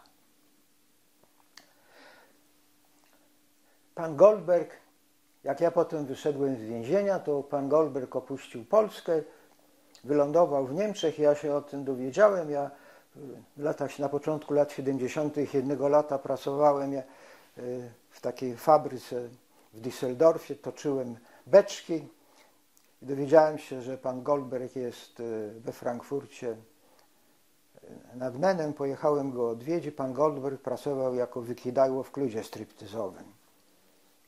Ciekawe. Poszedłem go tam odwiedzić. Pan Nikulin z kolei był też Żydem i emigrantem z Rosji. Przyjechał w 1956 roku, wtedy była duża emigracja z Rosji i uważał, że Polska to jest raj na ziemi w porównaniu z Rosją. Podobno, tak jak mówił, ale nie wiem, czy można mu wierzyć, w Rosji posłali go do Gułagu, podał jakąś taką nieprawdopodobną ilość lat, 5 czy 7, to jak to mówili, jak ktoś mówi, że dostał 5 lat za co? Za nic. Za nic dają 10. Za co dostał w każdym razie ten wyrok? Ano na odwrotnej stronie pomnika portretu Stalina napisał rozkład zajęć szkolnych. Przyjechał do tej Polski, bardzo mu się podobało, pracował jako nauczyciel rosyjskiego w Wyższej Szkole Pedagogicznej w Radomiu. I nagle trochę mu się ten system przestał podobać. I co pan Nikulin robi? Pan Nikulin pisze listy do Radia Wolna Europa, wkłada je do koperty, adresuje Radio Wolna Europa i wrzuca do skrzynki pocztowej. Można sobie wyobrazić większego idiotę?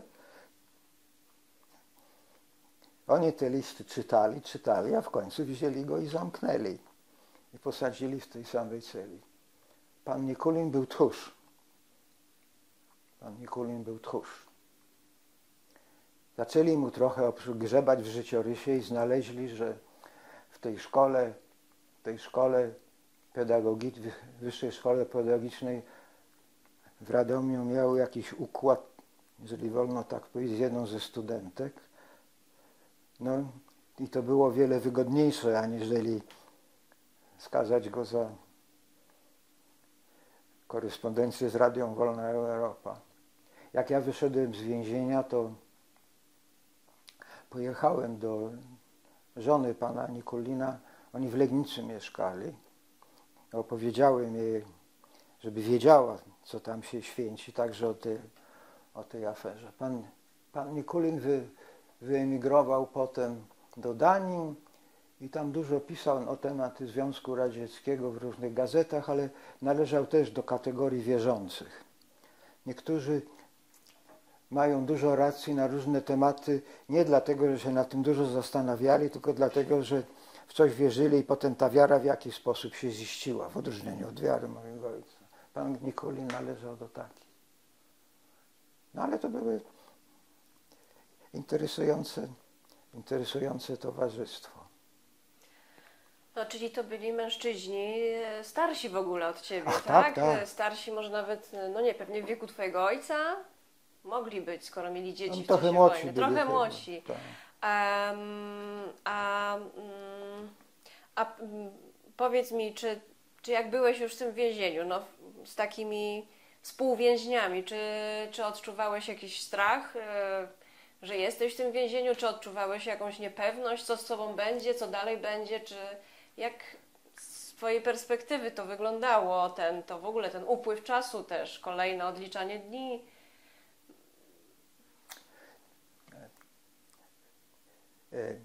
Jak w Pałacu Mostowskich wręczyli mi zarzut i artykuł, z którego zostałem oskarżony, i tam było napisane, że maksymalna kara więzienia jest na 3 lata, to pamiętam, że miałem, jak to się mówi w nowoczesnej polszczyźnie, niekomfortowe uczucie.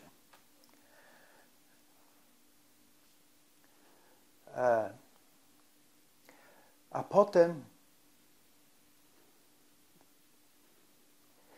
znowuż nie wiem, czy ja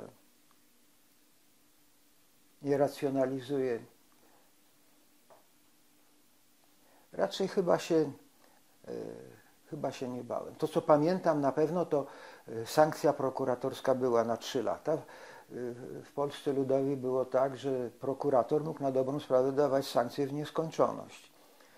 I miałem nadzieję, że po upływie 3 miesięcy to mnie zwolnią. Tak myślałem, ale dostałem przedłużenie i wtedy napisałem taki epos, wypracowanie na temat, jak powinna być zorganizowana ludowa ojczyzna do prokuratora.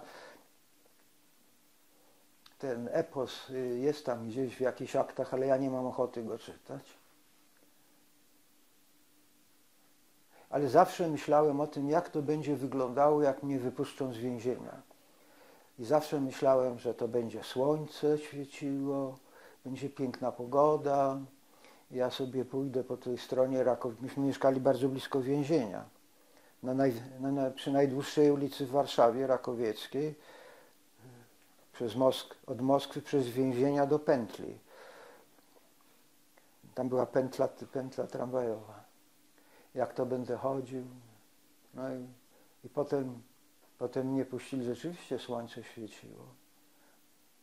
No.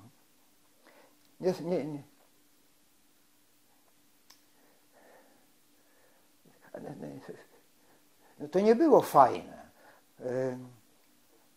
ale jeżeli można sobie wyobrazić miejsce, w którym można w sposób skoncentrowany zastanawiać się nad ludzkim losem, to jest doskonale to. Mimo wszystko nigdy nie miałem uczucia. Na tym filmie Marzec 1968 roku jest scena bicia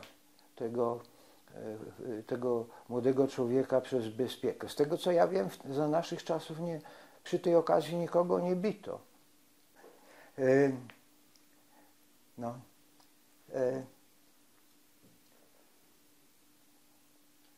Nie. Można powiedzieć, że w jakimś sensie okres po wyjściu z więzienia, ta beznadzieja po wyjściu z więzienia była chyba bardziej intensywna, aniżeli w czasie pobytu tam. Ale jak mówię, to jest przywilej, post factum to jest przywilej. Czyli całe lato tam przesiedziałeś? Nie całe. Nie. Ja wyszedłem, mnie w połowie lipca wypuścili. W połowie lipca. A znasz powody, znaczy ktoś się starał o to, żebyś wyszedł z tego Nie, więzienia? no to się nazywało z powodu, ja nie zostałem uniewinniony, tylko to się nazywało z powodu znikomej szkodliwości społecznej zarzucanego czynu. Tak to ładnie się nazywało. Czyli dalej miałeś te zarzuty, byłeś jakoś oskarżony, Nie. ale nie. Czy to zostało zupełnie oddalone? Z prawnego punktu widzenia byłem czysty. Czysty. Tak, ale czysty, ale nie oczyszczony. To praktycznie nie miało żadnego znaczenia. Jeżeli by zastanowić się nad tym, zastanawiałem się nad tym, co by było, gdybym ja w Polsce został. I są wszelkie powody do przypuszczania, że ze względu na moje pochodzenie to przypuszczalnie nie miałoby żadnego znaczenia. Natomiast istniało niebezpieczeństwo oczywiście, że moja kariera zawodowa mogłaby ulegć jakiemuś... Ja miałem tak zwane stypendium naukowe na Politechnice. Nie wiem, to jest, znaczy dobrzy studenci dostawali takie specjalne stypendia i konsekwencją tego na ogół bywało to, że się zostawało na Politechnice. A ponieważ Politechnika była przyzwoitą uczelnią, to pewnie bym tam i został. Ale jeżeli zadacie mi dzisiaj pytanie, czy ja w jakikolwiek sposób żałuję, że z Polski wyjechałem, odpowiedź jest jasna i zdecydowana. Nie.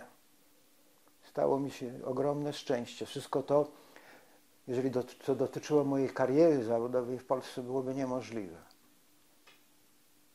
Niemożliwe. Chciałam teraz... Jest 12:50, możemy dalej? Proszę bardzo. Tak? Dobrze. Bo jeszcze mam wbrew pozorom kilka pytań. Proszę Cię Z uprzejmie. różnych okresów. Chciałam spytać, pan Goldberg, tak? Powiedział Ci o tym chłopie i o tych dzieciach, które powierzył w opiekę za pieniądze, ale ten chłop zabił te dzieci, nie uwierzyłeś mu, ale mówiłeś też o tym, że duża część rodziny ze strony i ojca, i matki poszła z dymem, tak? Użyłeś takiego określenia. No właśnie, czy Ty ze swoimi rodzicami rozmawiałeś o tym, co się stało z Żydami w Polsce w czasie wojny? Czy rozmawialiście o czymś, czego wtedy tak nie nazywano tego Holokaustem, ani nie nazywano tego Shoah wtedy, ale czy temat śmierci i ich eksterminacji, w ogóle eksterminacji masowej Żydów, był w Waszym domu obecny? Tak, jak najbardziej. W domu mieliśmy dwie duże książki formatu chyba A3. Jedna była w kolorze sepi i to była historia Warszawy ze szczególnym uwzględnieniem powstania warszawskiego. A druga to była książka w czarnej okładce, wydana chyba w 1946 roku i był to zbiór zdjęć z eksterminacji Żydów polskich. Strasznych zdjęć. I mnie tę książkę pokazano, jak ja chyba jeszcze miałem mniej niż 10 lat. To było, oprócz tego wszystkiego, o czym ja mówiłem, to była część mojego wychowania. Bez żadnych komentarzy specjalnych takich, tylko tak było. Oprócz tego, to ja wiedziałem, ja mam na imię Henryk, a to nie jest przypadek. Moja mama miała siostrę, Gustę, która miała 2 dzieci, 2 chłopców. I moja mama strasznie te dzieci kochała przed wojną. Jak uciekała do Lwowa, to zaproponowała Guście, że jednego z tych chłopców, starszego Henryka, weźmie ze sobą. Ale Gusta się na to nie zgodziła i oni zginęli. Zostali zamordowani i na pamięć tego Henryka to ja mam takie imię. I to było obecne u nas. A z kolei najmłodsza siostra to opowieść domowa mówi Siania. Miała być w Auschwitz. Jak opróżnili obóz i zaczęły się te marsze śmierci, to ona w tych marszach była i podobno próbowała uciec i ją zastrzelili. I to było to, co ja wiedziałem. Oprócz tego chodziliśmy zawsze pod pomnik getta i o tragedii getta warszawskiego dużo się w domu mówiło. A potem jak otworzyli muzeum w Treblince, to już byłem trochę starszy, to też tam z ojcem pojechałem. Także to było obecne. Nie w ten sposób, jak to jest dzisiaj. To nie było wszechobecne, ale było obecne, ale nie rozmawiało się o tym. Moi rodzice w końcu przyjechali po wojnie. To jest tak ciekawe. A propos tego Zaręby i ojca Woflagu, to ja zacząłem się interesować, kiedy ludzie tak się dowiedzieli, co tak naprawdę się działo. I w wielu wypadkach można było wiedzieć, że po wojnie nie tak od razu. Nie tak od razu. Tak. Czyli do nich ta świadomość docierała później, tak? Do części tych przybyłych ze Związku Radzieckiego. Na temat tego, co było w Związku Radzieckim, opowieść była głód, chłód i ubóstwo. Moje pytanie, dlaczego jak był taki głód, chłód i ubóstwo, to ty nie przejrzałeś? Dlaczego jak widziałeś, że ludzie wysyłali na Syberię, to ty nie przejrzałeś? A ja myślałem, że to dlatego, że wojna. Zawsze się znajdzie wytłumaczenie. Zawsze. A ze Związku Radzieckiego, owszem, opowiadano o tym, że najważniejszym zajęciem ludzi tam to była walka z wszami. I że jak im się w końcu udało te wszy ogarnąć, to potem przyjechał brat przyrodni mojego ojca i raz, że zaczęła się od początku. Wszy to jest ta rzecz, którą ja łączę sobie z pobytem moich rodziców w Związku Radzieckim. Chciałam jeszcze zapytać o historię, którą tata opowiadał ci w niedzielę. Co ci opowiadał właśnie w tę niedzielę? Co sadzał cię koło siebie, no nie wiem, na fotelu, na kanapie? Co to były za historie? Ja przypuszczalnie trochę racjonalizuję.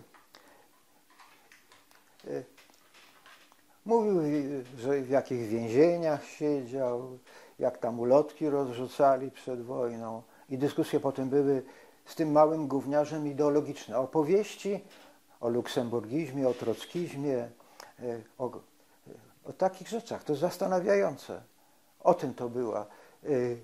Kwestia żydowska to marginalnie, tak jak ja mówiłem. Bądź dumny, pamiętaj o tym.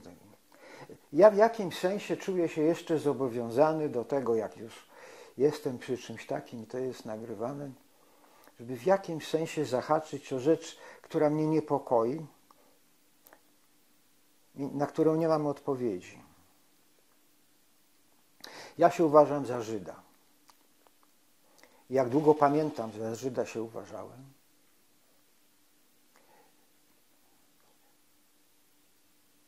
Ewentualnie za Polaka żydowskiego pochodzenia. Element polski był oczywiście mocny. Ja płakałem, taki sentymentalną osobą byłem za każdym razem, jak czytałem te jedne z ostatnich zdań pana Wyłodejowskiego. Tak zginął Hektor Kamieniecki, pierwszy żołnierz Rzeczpospolitej.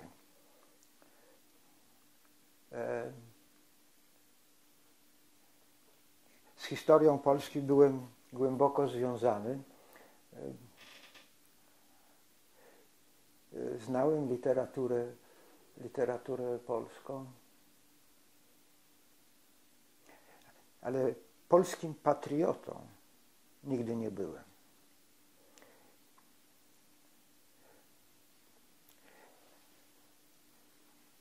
Nie tylko w takim znaczeniu, jak to dzisiaj jest, że to ma na dobrą sprawę znaczenie prawdziwy polski patriota. Prawdziwego polskiego patriotyzmu to ja nienawidzę. Polski patriotyzm, no to okej. Ale obywatelem polskim byłem świadomym, konsekwentnym i oddanym chyba. Czyli byłem obywatelem polskim żydowskiego pochodzenia. Jak się zapytacie mnie dzisiaj, czy jestem Polakiem, odpowiedź zdecydowana dla mnie jest nie, nie jestem. Ale jak się przez chwilę zastanowię, to nie bardzo potrafię to wszystko zrozumieć. My mamy takie spotkania z moimi kolegami z klasy maturalnej, spotykamy się raz na miesiąc na Zoomie i rozmawiamy dużo na tematy identyfikacji. Między innymi ja powiedziałem przy jakiejś okazji, że się Polakiem nie czuje. I taki mój kolega z klasy oburzył się. Oburzył się. Oczywiście jesteś Polakiem. Zaskakujące było to, że na ogół takie reakcje były tego rodzaju, że jak ja ewentualnie bym chciał powiedzieć, że jestem Polakiem, to mówili, nie jesteś Polakiem, ty jesteś Żydem. A tu nagle rzecz się odwróciła. I argumenty wysuwane przez tego człowieka są dokładnie takie same, przez tego mojego kolegę, jak ja w tej chwili mówię. Mimo wszystko dobrze mówię po polsku, tak mi się w każdym razie wydaje, chociaż nie mam okazji używania tego języka na co dzień. Czytam codziennie prasę polską. Polskich książek nie czytam, ale czytam na ogół non-fiction, a non-fiction po polsku, po angielsku czytam, ale nie po szwedzku też. Interesuje mnie, co się w Polsce dzieje. Mogę powiedzieć, że czasami nawet wiem więcej na temat tego, co się dzieje w Polsce od wielu Polaków. I sumując to wszystko, to można by oczywiście powiedzieć, że ja jestem Polakiem. Ale ja mówię, że nie jestem. To pewnie tak trochę na tej zasadzie mojego ojca, że jesteś tym, za kogo się uważasz. No to nie jest takie proste. Na czym polega w związku z tym, że ja jestem Żydem? Religii nie mam, języka nie znam. Ortodoksja żydowska budzi we mnie, co delikatnie mówiąc, niesmak. Mam ogromną sympatię do państwa Izrael. I gdybym miał wyjeżdżać dzisiaj, to pojechałbym do Izraela. Uważam, że popełniłem błąd. Ale też nie żałuję. Więc na czym polega to żydostwo? Syn mojego kolegi z klasy, który był Żydem, postanowił coś zrobić z tym swoim żydostwem, obchodzi święta żydowskie, gdzie jego dzieci przeszły bar micwy. Ja z nim tak, on mi zadaje rozsądne pytania, tyle mówisz na temat tego, że jesteś Żydem, ale to jest, mówię, pustosłowie. No, co to jest? Pomyślałem sobie, że zrobię dwie rzeczy. Jedną, do której zachęcał mnie ojciec jeszcze wtedy w dawnych latach, żebym zapoznał się z historią narodu żydowskiego, a ja mówiłem za nic. Dlaczego? To może do tego powrócimy. Więc postanowiłem zająć się studiowaniem historii narodu żydowskiego i trochę to robiłem. A druga to postanowiłem sobie zrobić, że na Jom Kippur to będę pościł. No więc pościłem jednego razu i następnego dnia po tym poście pomyślałem sobie, że lepszym Żydem się od tego nie zrobiłem, więc po cholera to takie zajęcie, oszukiwanie samego siebie. Dzieci moich w tradycji żydowskiej nie wychowałem w żaden sposób, ale starałem się pokazać im korzenie ojca, polskie i żydowskie jednocześnie. Czy coś z tego u nich zostało, to czas pokaże.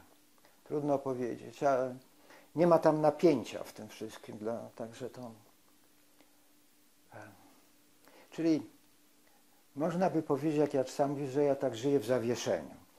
Szwedem nie jestem. Jak zapytasz normalnych Szwedów, czy jestem Szwedem, to oczywiście powiedzą, że nie. Chociaż dalej mój szwedzki jest przypuszczalnie bogatszy od większości Szwedów. Znam historię szwedzką lepiej aniżeli większość Szwedów. Jestem politycznie zorientowany lepiej aniżeli większość Szwedów. Przepraszam, to brzmi zarozumiale. Taka jest prawda, nie należy jej ukrywać. Jest niewielka ilość moich kolegów z emigracji, którzy na pytanie, czy są Szwedami, odpowiadają tak, ale ja się z nich śmieję.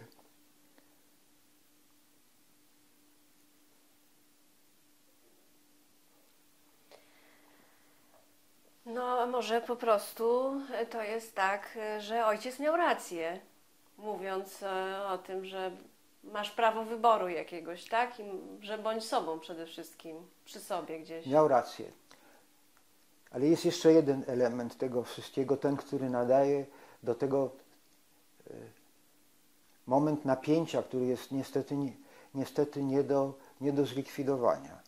Pierwszy to jest, za kogo ja się uważam, a drugi, za kogo uważa mnie moje otoczenie.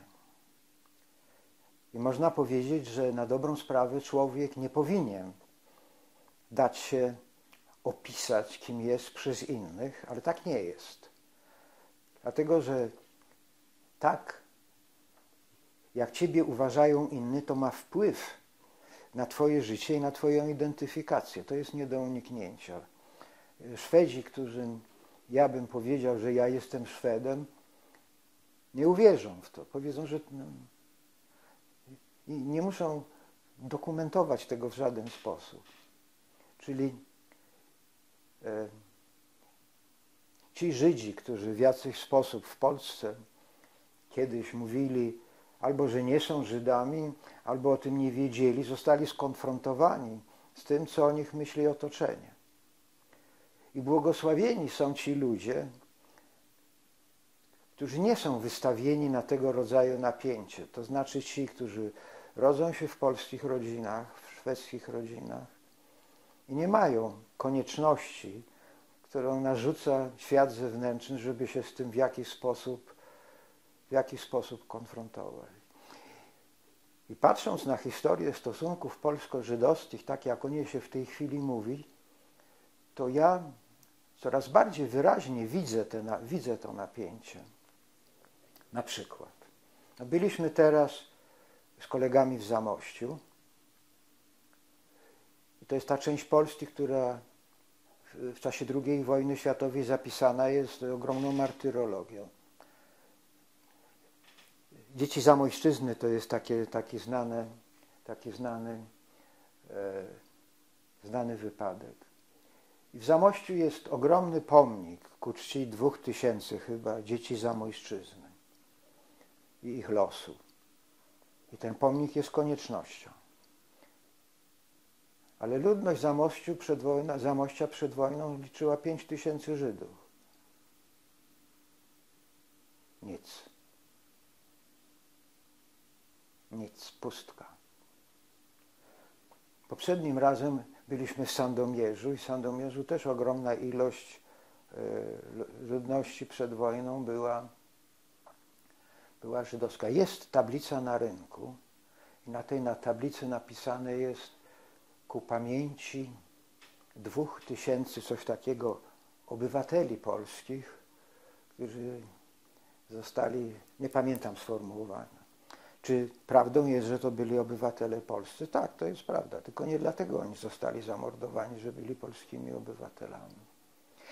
I ja dostrzegam tę globalną, albo prawie globalną nieobecność Żydów w Polsce dzisiaj. Są oczywiście wyjątki. I wspaniałych wyjątków, nie wolno o tym zapominać, ani przez chwilę. Trzeba o tym pamiętać.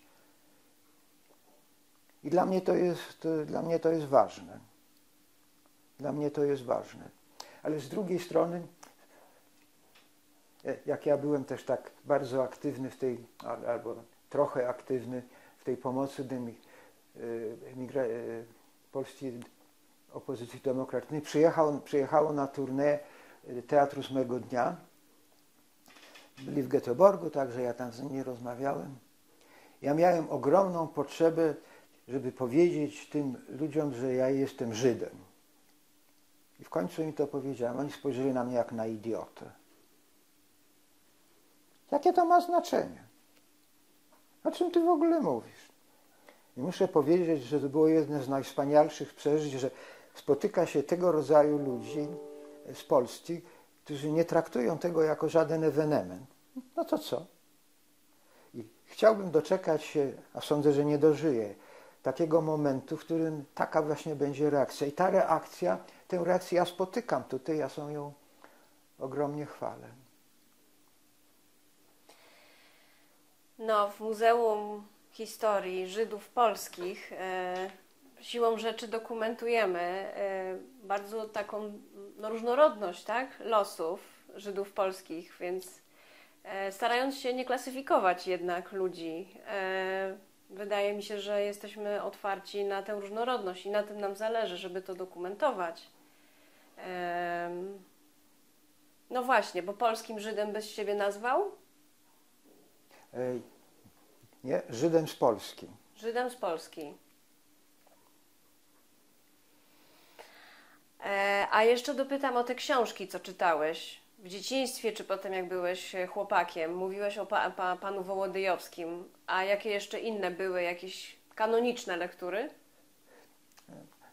Tak, można powiedzieć, oczywiście, no byłem wychowanym tak, jak byli wychowywani wszyscy ludzie w tamtych czasach, prawda? Literatura mnie interesowała.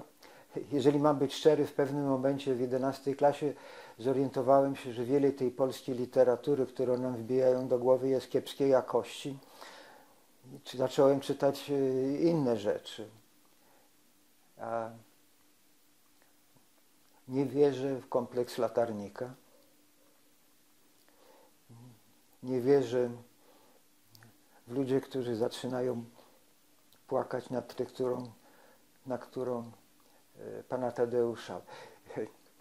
Nauka języka polskiego za moich czasów odbyła się w sposób katastroficzny. Ale to czytałem, oczywiście. Czytałem, pochłaniałem to wszystko i to było moje. Oczywiście. To było moje.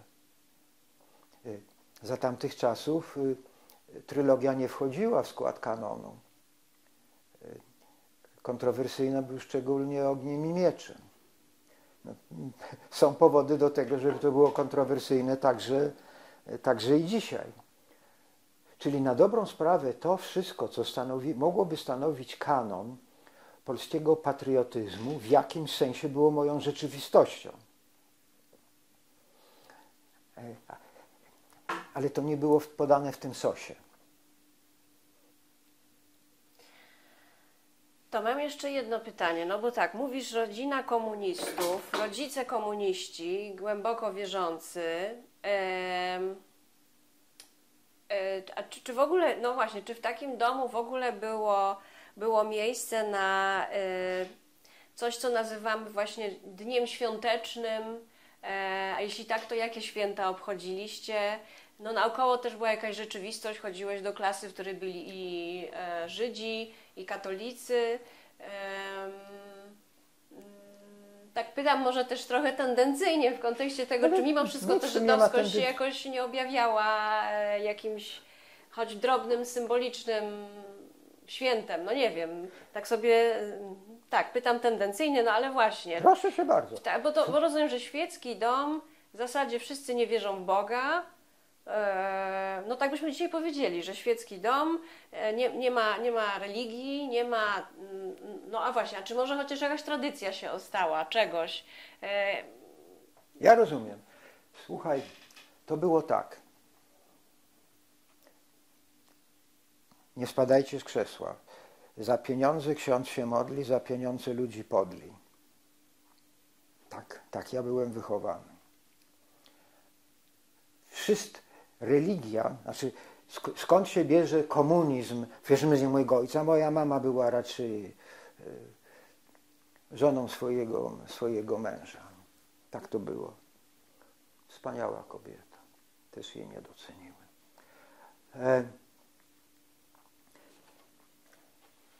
Opowieść o zacofaniu żydowskich ultraortodoksów była wszechobecna. Wszechobecna. Ta pogarda dla tego życia była zupełnie zasadnicza. Wbijano mi to do głowy od samego początku. Religia to był zabobon i to mi wbijano. Żadnych święt żydowskich nie było, absolutnie. Żadnych takich świąt. Oczywiście świąt katolickich też nie było. Choinkę, jeżeli czasami się robiło, to było bardzo ważne, żeby choinka była postawiona po świętach Bożego Narodzenia na Nowy Rok, a nie na święta Bożego Narodzenia. No, tak to było. Tak to było. To nie był tylko sprzeciw przeciwko katolicyzmowi, ale przeciwko jakiejkolwiek religii. To nie było żadnej różnicy. Tak? Czyli taki jakby duch w ogóle antyreligijności, tak? W domu było wojujący ateizm. Wojujący ateizm. Ale jak się zapytasz mnie, czy ja jestem dzisiaj wojującym ateistą? Jestem. Ale, nie ale to na różne sposoby jest. Ja przeszedłem od ateizmu do agnostyki, a polecam, a propos jest mój taki pierwszorzędny kolega Andrzej Koraszewski, wydaje stronę Listy z naszego sadu. Może widzieliście kiedykolwiek? No, na programie naszej firmy także. No także tak to wyglądało. Ale są takie ciekawe rzeczy. Na przykład u nas w domu na śniadanie nigdy się nie jadło kiełbasy ani szynki. No się długo zastanawiałem, dlaczego. Wydawało się, że to nie smakuje. Ale wytłumaczenie jest o wiele prostsze. Te tradycje domu rodzinnego były głębsze. Z potrawami mlecznymi nie jadło się potraw mięsnych. To zostało w ten sposób, że szynki się na śniadanie nie je. Znaczy wołowej oczywiście. To są takie paradoksy, jak to siedzi. Jak to siedzi. I mówiąc na temat o tym wyzwalaniu się z niewolnictwa, to jest tak. Ja takie dygresje. Może być? Absolutnie. Pierwszym zatrudnionym w firmie był młody człowiek, który pochodził z rodziny 11 rodzeństwa. Ojciec był pastorem ewangelickim. Bardzo się z nim pokumplowałem, miałem dużo ciekawych filozoficznych dyskusji z szacunkiem, z wzajemnym szacunkiem dla siebie samego. Czyli jak ja mówię, że ja jestem wojującym ateistą, to znaczy trzeba mieć szacunek dla ludzi myślących inaczej. Głęboki szacunek dla człowieka. Nie dla idei, ale dla człowieka. I to, co jest interesujące, wychowani w liberalnej jakiejś tam tradycji. I w jakim sensie ludzie, którzy nie musieli podejmować w ciągu swojego życia decyzji odejścia od tej idei, którą dostali od rodziców, w jakim sensie oni ewentualnie mają prawo powiedzieć, że ich droga, bo od początku prawidłowa, była lepsza od tych, którzy zostali bez własnego wyboru, wychowani w innej tradycji i potem musieli ewentualnie wcześniej lub później podejmować próbę odejścia od tego wszystkiego. Ciekawe, to jest ciekawy problem.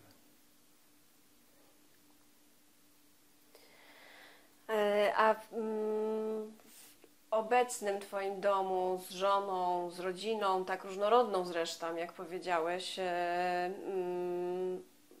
czy utrzymujecie jakieś tradycje, święta?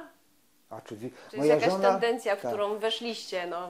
Moja żona wierzy w Boga, jakąś siłę nadprzyrodzoną, która porządkuje ten świat i nadaje mu sens.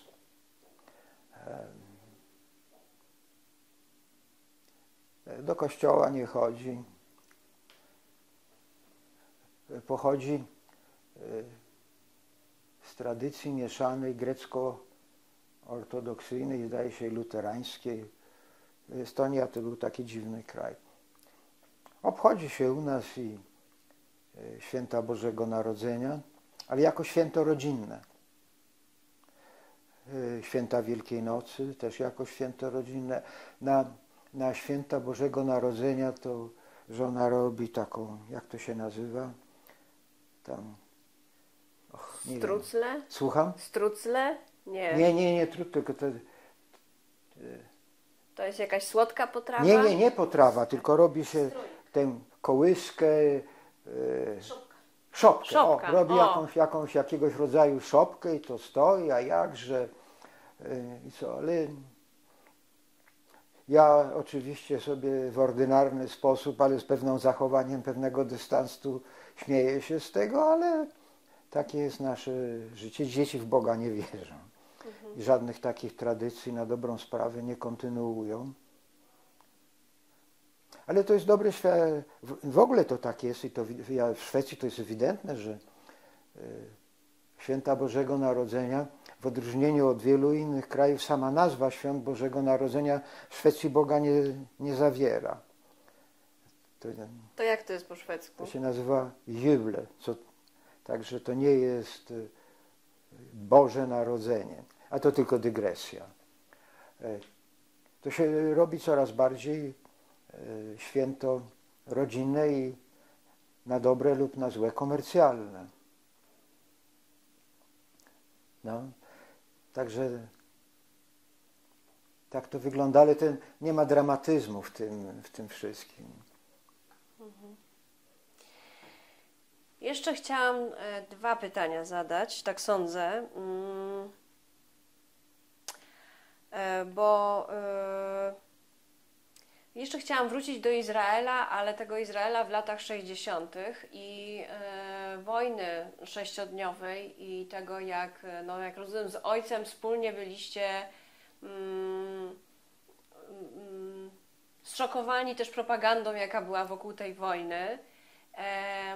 No właśnie, a ten Izrael kiedy się jakby pojawił, czy był w ogóle przez Was już wcześniej rozważany jako miejsce emigracji? No bo już istniał, więc siłą rzeczy musieliście mieć jakiś stosunek już wtedy do Izraela. No i przed wojną sześciodniową były też normalne relacje, prawda, z Izraelem. Można nawet było tam w zasadzie polecieć i wrócić, jeśli się miało szczęście i dostało paszport. No właśnie, ten Izrael był już wtedy jakoś znaczący dla Ciebie? Jak najbardziej. W 1956 roku pojechałem z ojcem do Izraela i byłem tam przez wiele tygodni. Nawet byłem w czasie wojny, kampanii na Synaj. Izrael to był pomysł na rozwiązanie kwestii żydowskiej. Tak to było. I jako pomysł na rozwiązanie kwestii żydowskiej w tamtych czasach dla mojego ojca to nie było to. To nie był sposób na rozwiązanie kwestii żydowskiej. Żydzi mogli mieszkać, w naszym wypadku w Polsce, być obywatelami tego kraju i budować swoją przyszłość tam. Ja bym nawet wręcz powiedział, że atmosfera, w której ja byłem wychowany, była antysionistyczna. To nie jest...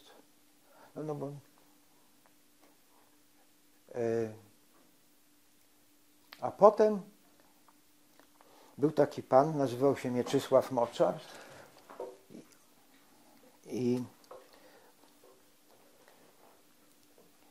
jego różnego rodzaju manewry były obserwowane nie tylko w naszym domu przez dłuższy okres czasu i mówiło się o tym, co on podobno robił w czasie wojny i wzrosty jego wpływu były obserwowane z zaniepokojeniem.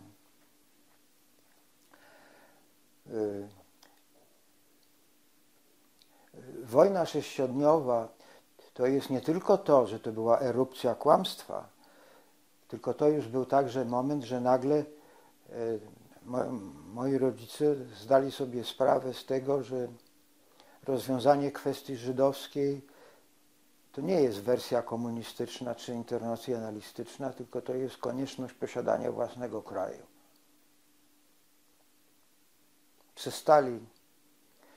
Przestali wierzyć w możliwość. Trudno powiedzieć, czy w możliwość. Przestali wierzyć w niezbędność, powiedzmy sobie, tego wariantu, który był tutaj. Ciekawa anegdota. Gdzieś w połowie lat 60. ten pan, Mieczysław Moczar, podobno napisał książkę pod tytułem Barwy walki. To najprawdopodobniej napisał ją Żukrowski, a tylko ten Moczar się podpisał. I chyba jak ja byłem w 10. klasie, w dzielnicy Mokotów ZMS zorganizował konkurs na najlepszą znajomość książki Moczara pod tytułem Wargi walki. Pierwsza nagroda był 2-tygodniowy pobyt na zimowisku w Zakopanem. I dwóch takich panów o jednym tym samym nazwisku, Rubinstein, chociaż nie krewnych, jeszcze innych, którzy chodziliśmy do Rejtana, postanowiliśmy wziąć udział w tym konkursie i wygraliśmy ten konkurs. Tak więc znaliśmy najlepiej książkę Moczara pod tytułem Barwy walki, a trzecią nagrodę zdobyła drużyna z 34, w której był taki pan, co nazywał się Heniek Schleifer. To było bardzo, bardzo zabawne. Ta historia ma swoje przedłużenie, ale nie wiem, czy warto o niej wspominać. Ale co, pojechaliście na to zimowisko? Ach, oczywiście, pojechaliśmy na to zimowisko. Znowuż byliśmy tam bardzo destrukcyjni. Co robiliście? Nie no, były dyskusje na różnego tematy polityczne, a mieliśmy tak zwane stanowisko kontrowersyjne. Ja mam, jeszcze w takim razie zapytam o ten Izrael, no bo byłeś wtedy raczej, no byłeś dzieckiem, tak? Miałeś pewnie z 11 lat. To była twoja pierwsza podróż w ogóle do zagranicy? Tak. Ale wiesz, jakie były powody, że tam tata tam pojechał z tobą? Nie no, były oczywiście. Po pierwsze mieszkał w Izraelu jego brat przyrodni, który wyemigrował, z którym moi rodzice byli razem w Uzbekistanie, z nim i z jego żoną, i on wyemigrował w tej fali emigracji powojennej, jako jeden z ostatnich, którzy opuścili Polskę. No a poza tym brat mojej mamy tam także mieszkał. No i oczywiście całe mnóstwo znajomych. Rzecz polegała po prostu na tym, żeby ich odwiedzić. A dla mnie to było jeszcze tak, że ja byłem takim chorowitym dzieckiem i pobyt nad ciepłymi morzami lekarze uważali, to było dobre lekarstwo. To było jeszcze jeden z takich banalnych powodów. Mnie się tam strasznie podobało. Mój wujek miał sklep spożywczy taki, albo sklep ze wszystkim. No i oczywiście pomaganie w sprzedaży w tym sklepie to była sama frajda.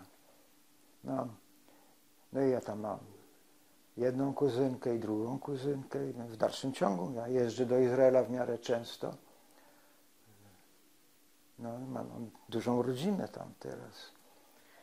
A powiedz, a poszliście wtedy poszliście wtedy pod ścianę płaczu? Nie można Byliście, było. nie można było, bo rozumiem, że to było... Pod okupacją jordańską. Ale można było, no, w Jerozolimie... Nic nie można było. Wstęp do Starego Miasta był zabroniony. Żydzi tam się nie mogli dostać. Nie, my byliśmy w różnych dziwnych miejscach. Prawie wszędzie byliśmy. Mnie się to strasznie oczywiście podobało. Jak mogłoby się dziecku nie podobać coś takiego? Oprócz tego można było pić sok z pomarańczy i sok z grejpfrutów. Pierwszy raz w życiu jadłem banany. Ja w ogóle nie wiedziałem, że coś takiego istnieje. Są to wrażenia chłopca 10-letniego, nic więcej. Ale oczywiście przez cały czas była tam taka ulica, która była taka fajna, nazywało się ulica w Tel Awiwie, główna wtedy Allenby, tam były różne sklepy i w tych sklepach można było wszystko kupić.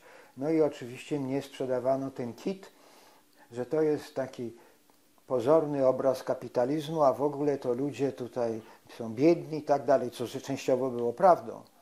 Dlatego, że w tamtych czasach sytuacja w Izraelu była bardzo ciężka. Mnóstwo emigrantów z krajów arabskich i jeszcze w żaden sposób nie zaintegrowany.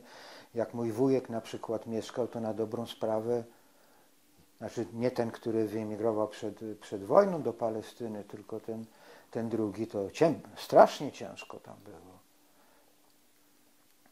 Jeździłem do kibuców i strasznie mi się to podobało. Dziecko. Czyli spędziliście tam kilka tygodni, tak? Tak, 6 tygodni. 6 tygodni. Ale rozumiem, że to dalej nie był powód dla ojca, żeby podjąć decyzję o wyjeździe, no bo wtedy było to możliwe politycznie.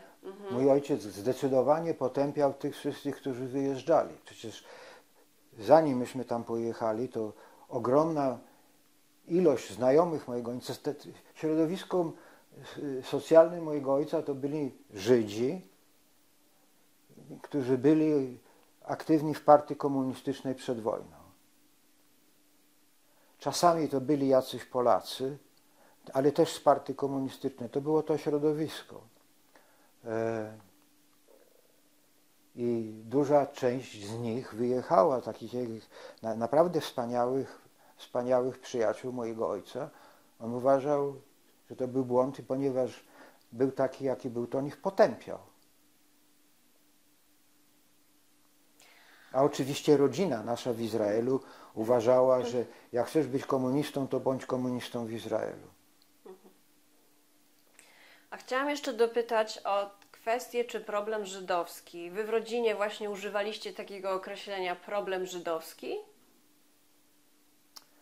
To jest bardzo skomplikowane pytanie. Nie potrafię. Na pewno było tak, że w jakimś sensie było to, że komunizm był rozwiązaniem kwestii żydowskiej. I co się za tym sformułowaniem kryło? Internacjonalizm. Tak, no to wiem. Nie, raczej mi chodzi o to, że kwestia żydowska w myśl jakby na przykład twojego ojca, no jakby chodzi o to, że co, że bycie Żydem było jakoś obarczające? Żyć to przypuszczalnie miało być tak, że to nie miało żadnego znaczenia i że ludzie są różni, ale przypuszczalnie oznaczało to tak, że gdzieś tam na dnie jednak zachowywali ci ludzie różnego rodzaju identyfikację kulturalną, która była ozdobnikiem, ale nic więcej aniżeli to. Prawda? To znaczy, że to nie był, jeżeli miało to być jakieś wyróżnienie, to neutralne. To tak mniej więcej jak jedni jedzą kapustę, a drudzy jedzą sałaty i nie ma na ten temat żadnych walk. Tak to przypuszczalnie miało być. Czyli, może doprecyzuję, czyli ten problem żydowski polegał na tym, że w jakiś sposób zawsze to pochodzenie żydowskie było wytykane w jakiś negatywny sposób, na przykład w Polsce przedwojennej, i twój ojciec uważał, że komunizm z tą ideą też internacjonalizmu spowoduje, że ludzie się zmienią, tak? Że nie będą już tego robić, nie będą komuś wytykać albo wołać za kimś na ulicy ty Żydzie, że nie będzie antysemityzmu. No, na tym to polegało. Ale także opowiadano w domu o żyletkarzach, o ONR-ze, o numerus clausus i o numerus nullus. To nie. Także w związku z tym, ponieważ takie rzeczy się wydarzały, to rozwiązanie kwestii żydowskiej oznaczało, że takie rzeczy nie będą się wydarzały. I co by się nie powiedziało, to w jakimś sensie ta partia komunistyczna po wojnie w różny, dziwny sposób starała się, żeby tak nie było. Ale to były takie zawirowania. Nie można powiedzieć, żeby była antysemicka w taki sposób, jak to się objawiło w czasie wydarzeń marcowych. Oczywiście była też erupcja w 1956 roku.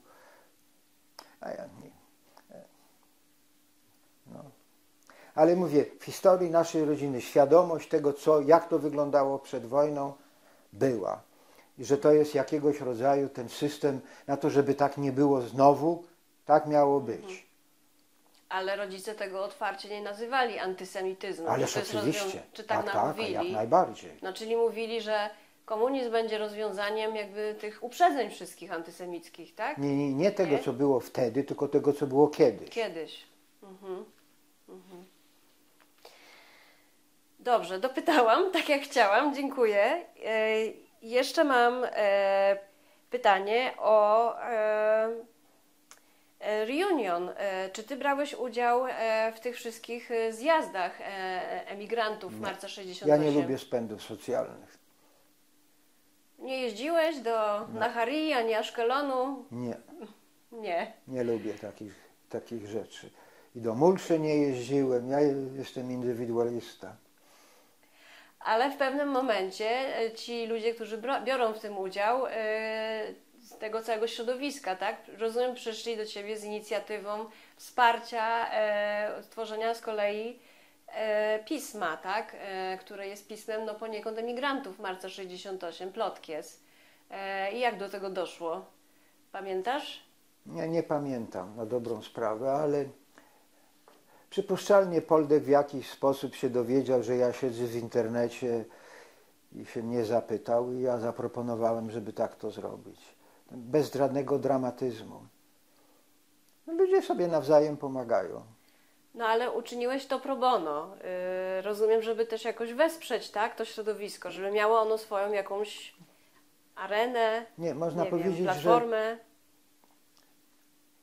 ktoś mnie poprosił, żeby pomóc, to ja pomogłem. Ale nie dorabiałem do tego żadnych wielkich słów. Sam niespecjalnie to czytałem nawet, bo nie zawsze byłem zachwycony. Ta część, która zawierała plotki, nigdy mnie nie interesowała. W jakimś sensie byłem zbyt poważnym człowiekiem, drętwusem jakiegoś rodzaju być może. No. A Poldek był zawsze serdeczną osobą i ja, jak mieli kłopoty, to zawsze im pomagałem. Starałem się w każdym razie. Też bez przesady. Czasami byłem zły na to, że mi głowę zawracają. Także żeby nikomu się nie wydawało, że a takie jest życie. No ale wiesz, tą pomocą poniekąd przyczyniłeś się do stworzenia takiego wieloletniego projektu żydowskiego, który ostatecznie zostanie zarchiwizowany, już jest zarchiwizowany tu w muzeum i jest ważną taką dokumentacją tego życia emigranckiego Żydów polskich, tak? My to tak postrzegamy, no, a badacze będą to badać, myślę. Słuchaj, w ogóle tego nie traktuję w takim rozmiarze. Do niczego się nie przyczyniłem. Nie uważam w żaden sposób, że zrobiłem cokolwiek specjalnego. Po prostu przyjaciołom czy znajomym dałem szansę, żeby robili to, co chcieli robić. I tylko tak. Dobrze. Potem oczywiście, jak zwróciliście się wy do mnie, żeby pomóc w tym, żeby to przenieść do was, to miałem jakieś uczucie uczestniczenia w jakimś projekcie, który jest ważny. I tak to traktowałem. Tak to traktowałem, ale nigdy po drodze. Dobrze. Chciałam jeszcze zapytać o opozycję. Mówiłeś o swojej pomocy dla opozycji polskiej tu w Polsce. No właśnie, jak ta pomoc wyglądała? Też jak ty obserwowałeś, rozumiem, już ze szwedzkiej perspektywy to, co się działo tu w Polsce, Solidarność, to wszystko. Okej. Więc to było tak, że w pierwszym rzędzie śledziłem dokładnie, co to jest. Wydawałem to pisemko Est Europauwie, znaczy Europa Wschodnia i my, gdzie były po szwedzku publikowane teksty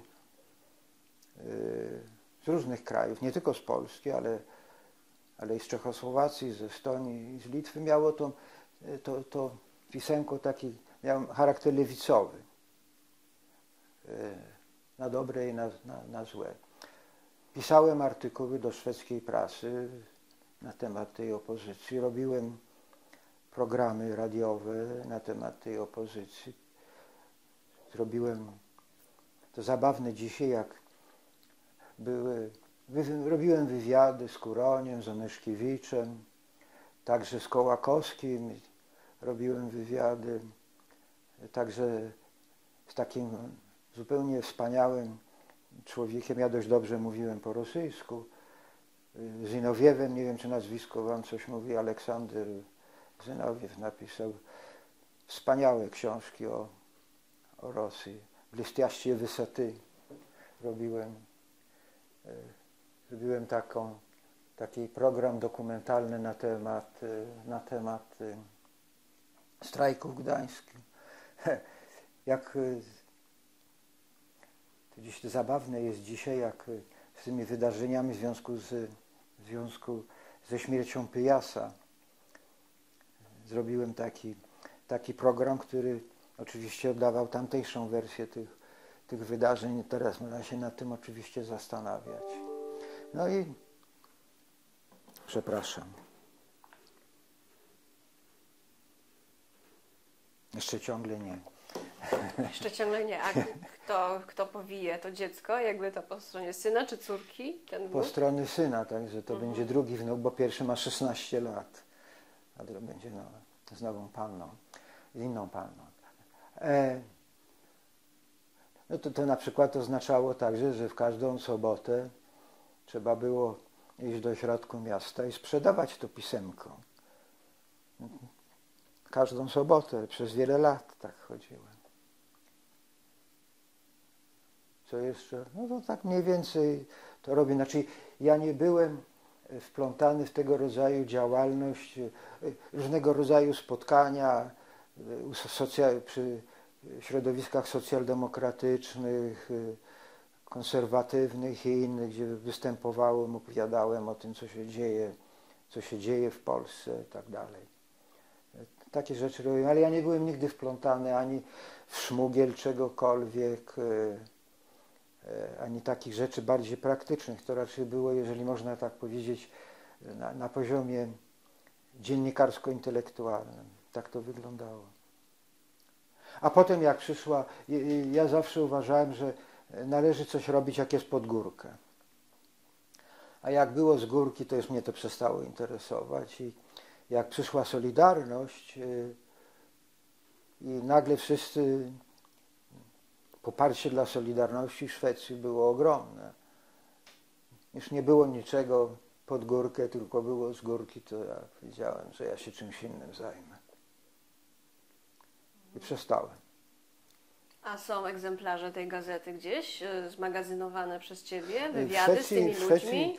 W Szwecji jest tak, że jest obowiązek magazynowania wszystkich tego rodzaju wydawnictw i zajmuje się tym Biblioteka Królewska, także każdy wydany, drukowany należy im odesłać. I myśmy dostawali, w Szwecji jest także taki system, który głęboko polecam w Polsce, że jest coś takiego, co się nazywa Rada Kulturalna.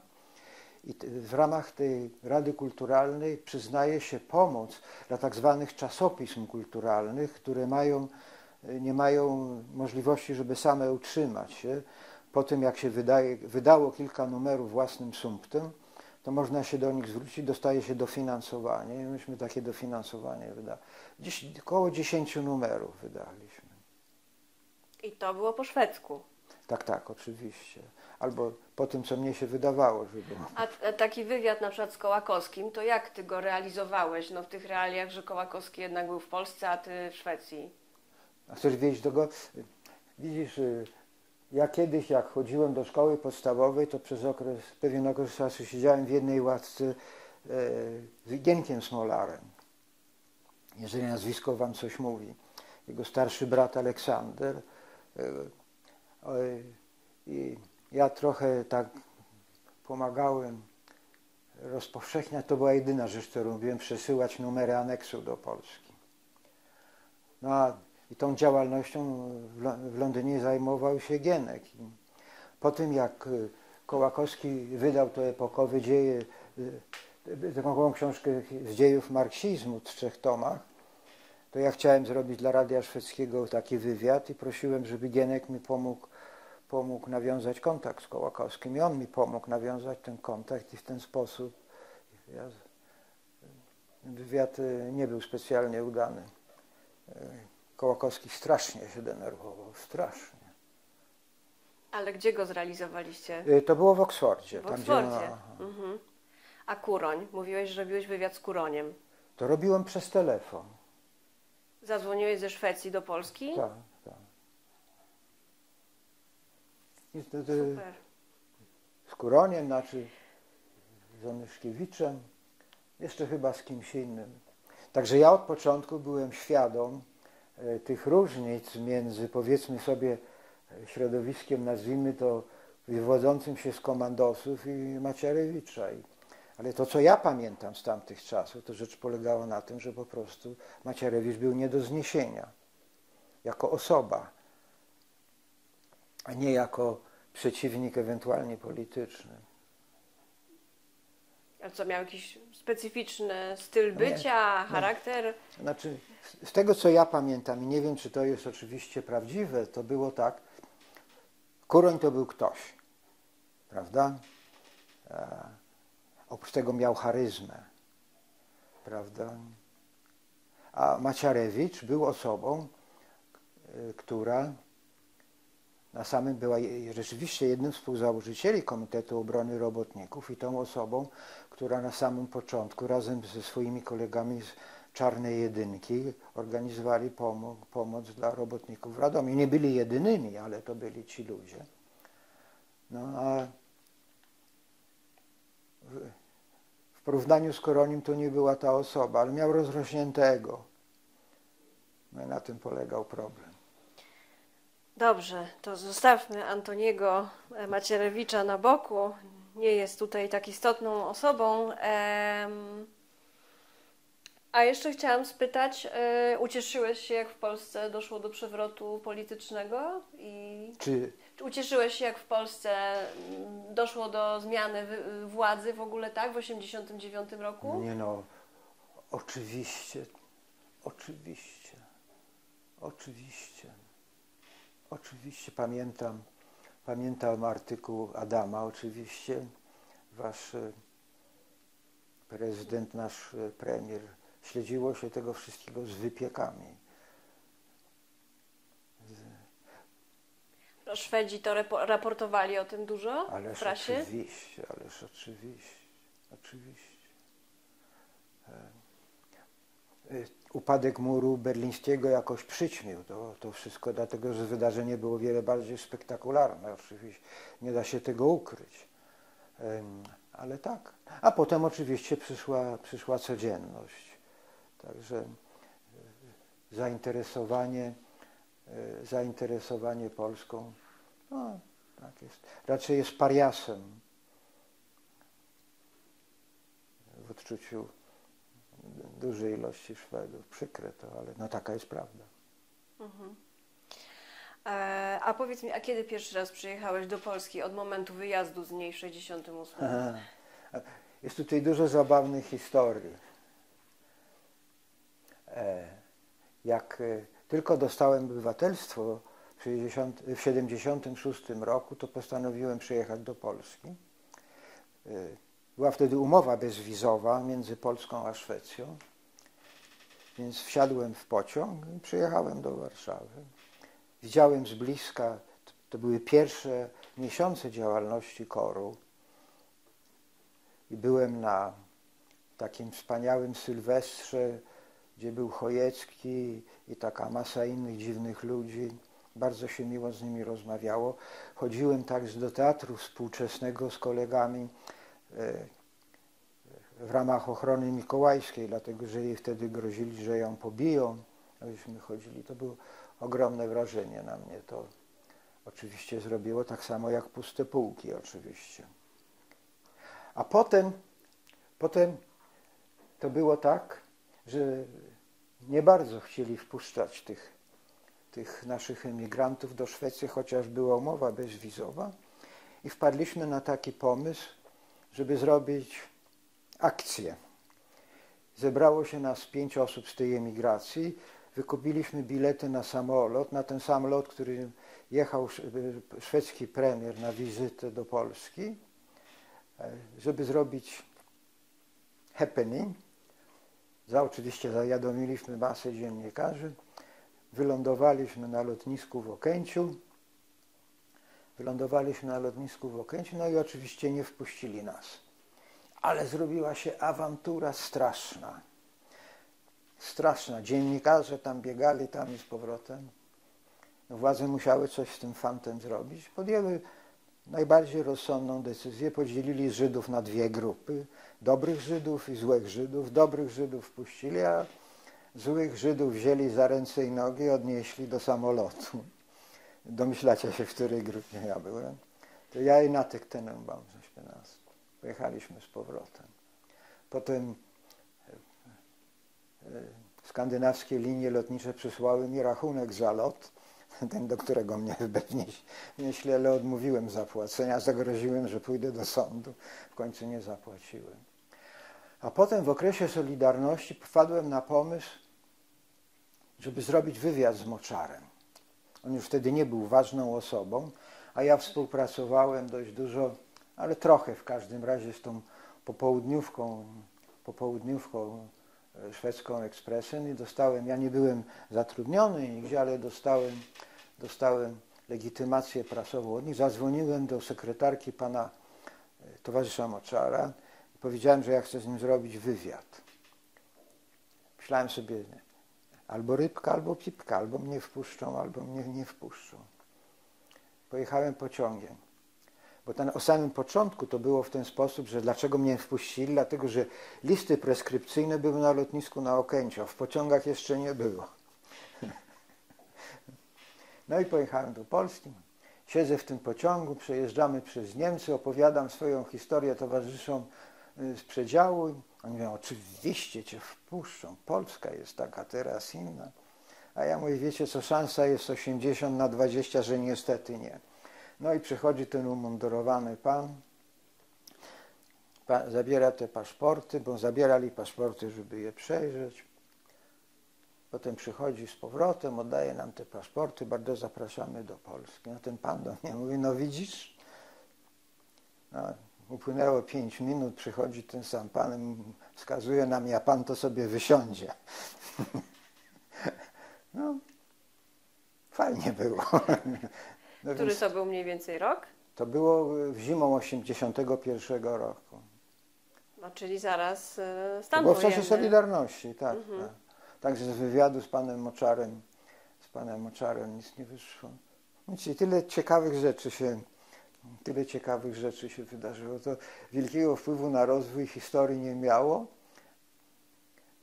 ale no, w życiu się wydarzają różne dziwaczne rzeczy. I to można powiedzieć w ten sposób, że to środowisko pomocy dla opozycji demokratycznej w Szwecji, nie tylko w Szwecji, było w dużej mierze zorganizowane, działało na zasadzie koleżeńskiej. Przecież ja tych wszystkich ludzi z komandosów dobrze znałem.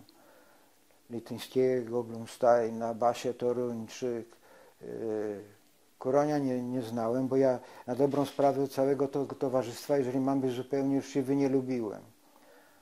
Oni mieli takie poczucie intelektualnej wyższości, tam, ja byłem z Politechniki. To nie. Ale zawsze było tak w historii różnych wydarzeń w Polsce, że jak długo się rusza uniwersytet, to może było niesympatycznie, ale niebezpiecznie było, jak się zaczynała ruszać Politechnika. Opowiem wam jeszcze takie jedno zdarzenie, które jest ciekawe. Tego 9 marca była ogromna demonstracja, która poszła z Politechniki, z auli Politechniki w kierunku Życia Warszawy, które napisało taki okropny artykuł wtedy pod tytułem Praca kłamie. I potem milicja, były starcia z milicją i milicja zaatakowała między innymi gmach elektroniki. I w czasie tego ataku studenci bronili się. Ja w tym nie brałem udziału, bo ja byłem zajęty tym spotkaniem. Studenci przy pomocy gaśnic bronili się, milicja się musiała wycofać, ale efekt był taki, że jeden z tych milicjantów zostawił czy zgubił swój hełm w tym gmachu. No i teraz jest taka scena, dziekan, pan Rubinstein i Jasio Gedeń, nazwisko wam pewnie nic nie mówi, ale jego ojciec był takim wielkim, z tym hełmem. Plac przed Wydziałem Elektroniki był wtedy pusty. Tam teraz są ogromne drzewa. Idziemy przez ten chodnik od wejścia do Wydziału Elektroniki do miejsca przy samym Placu Jedności Robotniczej, gdzie stoi pan kapitan milicji z tym hełmem. A tam ludzie naokoło stoją w oknach i klaszczą. A my idziemy z tym hełmem i podchodzimy do tego pana milicjanta, oddajemy mu ten hełm, a on nie bardzo wie, co ma zrobić. Czy ma ten hełm tylko przyjąć, czy ma też pobić. No ale ponieważ dziekan był z nami, nic się nie stało. No. To jest takie, ja ten epizod opowiadam i zawsze się on wszystkim bardzo podoba, także moim dzieciom. No, taka fajna scena, której nigdy nie zapomnę. A wracając także do tego, jak sobie w tych pierwszych artykułach oskarżających tych różnych komandosów i okropnych Żydów o ten spisek, to wraz z tymi takimi czołowymi nazwiskami było także wymienione moje nazwisko, właśnie dlatego, że im się wydawało, że ja byłem ważna osoba. No oczywiście potem miałem dobre nazwisko, także pasowało do tego wszystkiego. No. Także tak to wyglądało. To jeszcze na koniec, by utrzymać taki ciąg logiczny, dopytam o imiona i nazwiska rodziców. Matka miała na imię? Znaczy, moja mama miała na imię Adela, a z domu była Fortgang. Tata był Moshe, Mojżesz z domu, no ale to bardzo niekoszerne imię, szczególnie po wojnie. Więc tata zmienił to imię. On przed wojną w partii miał różnego rodzaju pseudonimy, także między innymi pseudonim Marian, więc został Marianem.